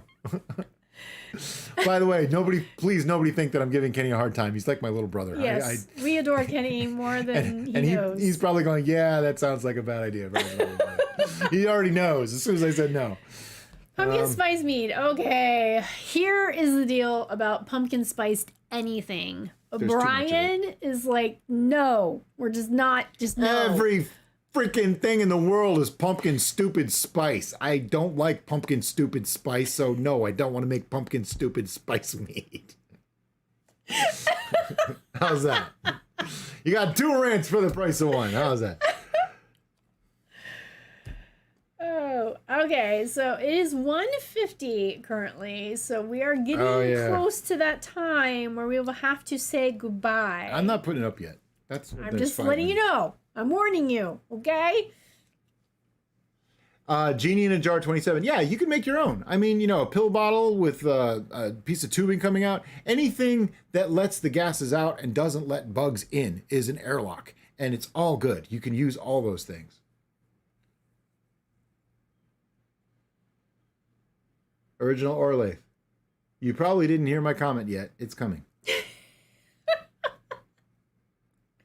Paul, Eric the Bland. Lactimel's pretty much bland, so Brian won't go there. Yeah, I might try it someday, but I'm going to have to find somebody that wants it because I'm not going to be able to drink it. We're not doing dairy anymore. Hugs, Kenny. You're awesome, dude. Hydropeters, yes. Yeah. Oh, yeah. We have several hydropeters still. We Silly goose. I'm sorry. Did I yell at you? I yell in general. I'm just loud. Okay, that's his Italian coming out. Yeah, I wasn't yelling at you. I don't even remember what I was yelling at you about. This is a thing, and it's not being stereotypical. It is emotion. It is a passion. I don't think Silly Goose is actually all that upset. They did this. They did the in parentheses sad emoji. I know. I'm just trying to explain your passion. Kat, we want to come to New Zealand, but currently I don't think they'll allow Americans to go there. Yeah, I think that's one of the places. I think the only places we're allowed is like one little tiny region in Africa and then some parts of South America. Other than that, everybody else is like, nope, no Americans. You stay away. Sean Ray. Sorry, can't tell you. Mostly because I don't know. It's true. We have a couple of wines and ciders coming. We don't have any. We don't have a mead planned. Yeah, quite yet. they're all. Oh no, we do. They're we have, all in we have there. two. They're all in there. They're going. They're we have running. a lot of things in there. If you could see in there, you would know, but you can't, can you? Dojet 2, talking about being lazy. For fruit in primary stage, is there a way to weigh down the mesh bag to avoid the fruit cap? Sure, lots of ways. If you have the fermentation weights, anything heavy enough and sanitized. Harry Lynch, would pumpkin even ferment for spice mead? Well, or even taste nice. Taste nice. See, taste nice. That's the thing right there. Will it taste nice? I don't believe it will. But will it actually ferment? It is a starchy vegetable. Therefore, with the right enzymes, yes, it can. It's going to have to be treated a lot like rice or like a sweet potato, things like that. So it's a little bit more of a complex ferment. Something I'd like to do, but I don't like pumpkin. Okay, so, but I might make a sweet potato one, which is similar. Yeah, see? There you go. But we love the new mic setup, so it's better. What? He said you were loud, because you are loud. I am not loud! No, I'm loud. I know. He's very loud, and I am very not loud, so it's a... When I was in the Army, I wanted to be a drill sergeant. They had other plans for me. That's all I'm going to say about that. Yeah. More rants, please. Grinning is winning. How many fermenters do you have? All of them. Probably about 30, I think, if you include all different sizes. Cole Horror, very glad to catch you live. Hello, folks. Hello. Hello to you. We are almost done. Okay, more rants, please. Okay, what else can I rant about? Somebody give me an idea to rant things. about. You can rant about all the things. Have you ever used fresh yeast like date yeast instead of packed yeast to taste better, please? Okay. First, I cannot pronounce your name. I'm very sorry. Those are letters that I don't even know what to say. But wild yeast, or like what you're calling fresh yeast from fruits, is wildly inconsistent. To say that it tastes better is not even...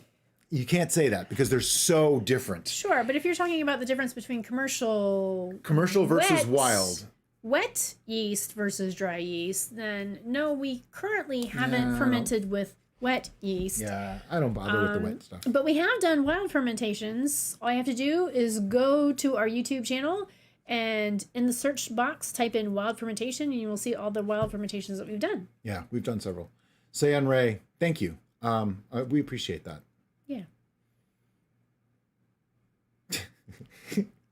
Yeah, my autobiography is kind of nuts. It's super nuts. Super nuts.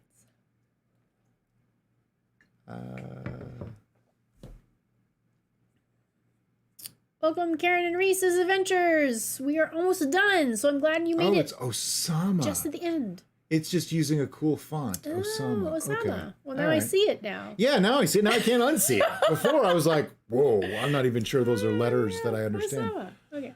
Sorry. Goblin Overlord. We actually have talked about that several times. But sure, we could probably do something on that. Or an article or something. Fortification. Ale can, more wines. Honey is damn expensive, and for some reason it takes forever to gas, and I don't do a swirl every day. It shouldn't degas any different. It's still wine.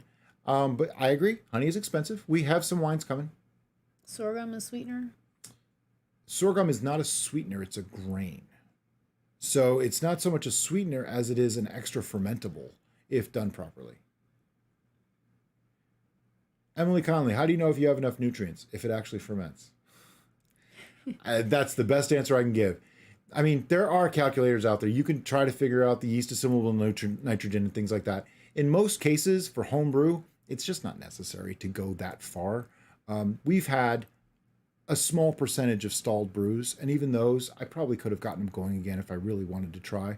Most of the time, we drank them and they were great. I didn't have any issue with it. There was two that I can think of, the Bourbon Bochet and the Black Sack Mead, that I meant them to be super high ABV, and we messed up. We made mistakes, and they didn't finish.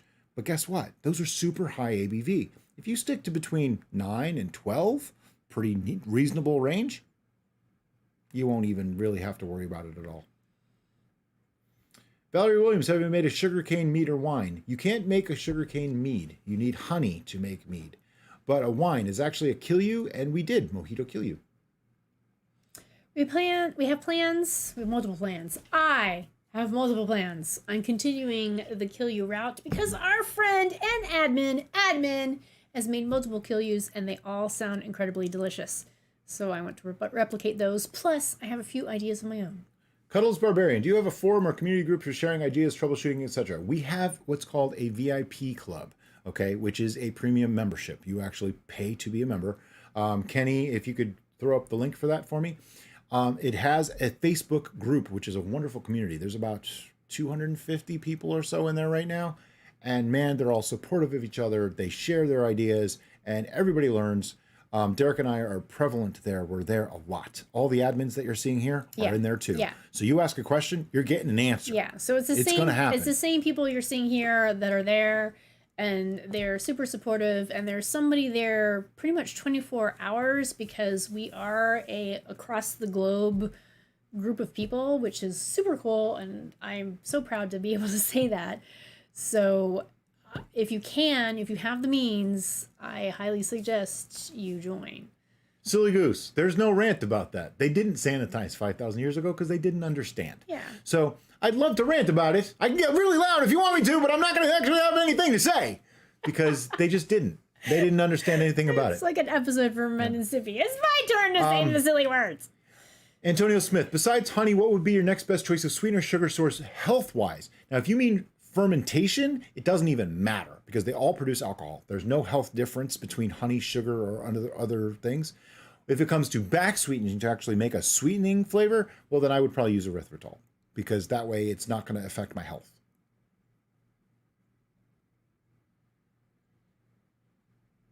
My coffee mead has been done for weeks now. This is Alcan. I'm letting it sit. 1 to 10 on yours, please.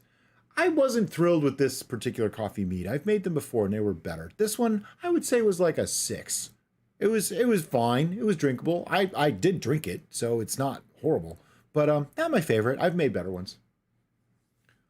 Yeah, you can see lots of the people that are endorsing the VIP. Yeah. That's because they're actually in the VIP. Yeah, Kat. And they know what's going on. Kat and Deanna there. are both in there. Yep. Adam is in there, And obviously. the VIP, just so that you're aware, in case you're brew specific only, is all of City Steading. So it's not just brew. We're here on this particular live chat because we are on Mead and More. We're trying to keep it to the brews. Mm-hmm. But the VIP is everything. Is everything. It's the City Steading universe. Yeah. Silly goose. I meant to say the people that say what sanitizer use 5. Oh yeah, people go, what sanitizer they used 5,000 years ago, huh? Well, guess what? They didn't. And you know what? They made crappy mead that they still drank. Why? Because it got them drunk. Today we make it so it tastes good. So there, you got your rant. Did you feel better, Silly Goose? I think he just wants us to say Silly Goose a bunch of times. Jake Miller, can you make a low carb mead with enzymes? Mead, once it goes dry, is low carb. Because it's just alcohol at that point. It's alcohol and water and some other proteins and flavors. But enzymes aren't going to make it go low carb. No. Okay, everybody, I'm seeing a lot of things being deleted by Streamlabs. Streamlabs is in control here, not us. So if you do a bunch of caps, if you do a bunch of symbols, if you start cursing, Streamlabs is just going to auto-block you. So try not to do that if you actually want to see your comments. Oh, yeah, we have a ton of VIPs here. Chris Rasmussen. Yeah, yeah. I'm seeing a bunch of them. Sometimes we can see it before Streamlabs grabs you. And we might most react, of the time it's people putting like all caps or symbols. If you do too many emojis, it does that. Streamlabs is picky, so just... No, I said it that way because it gets distracting. Streamlabs is picky, so just try to keep it normal language and we'll be good and we'll be able to get to your questions. Yay! Wild Hearts. Thank you for becoming a member. So you see, I just put up the stream will be ending soon because we're already at 2:00. And as Kenny said, we do have D&D in an hour, so I gotta... Technically, we're done. So we're just trying to give it another 30-40 seconds to make sure we get anything. If you've got a question, get it in really quick. If not, thank you so much for joining us. This has been super fun. I hope you had a good time. And just use the coffee filter. If you have any questions, remember to leave it on the YouTube page in any of our videos, and Brian will get to you. Somebody actually tested that theory, and I answered within 30 seconds of them leaving the comment. Yes, and if you have the means and you want to be included in more of this daily insanity, then join the VIP. Links in each video in the description below. And again, thank you so much. You guys are awesome. We love this community. Christopher Menz just came back.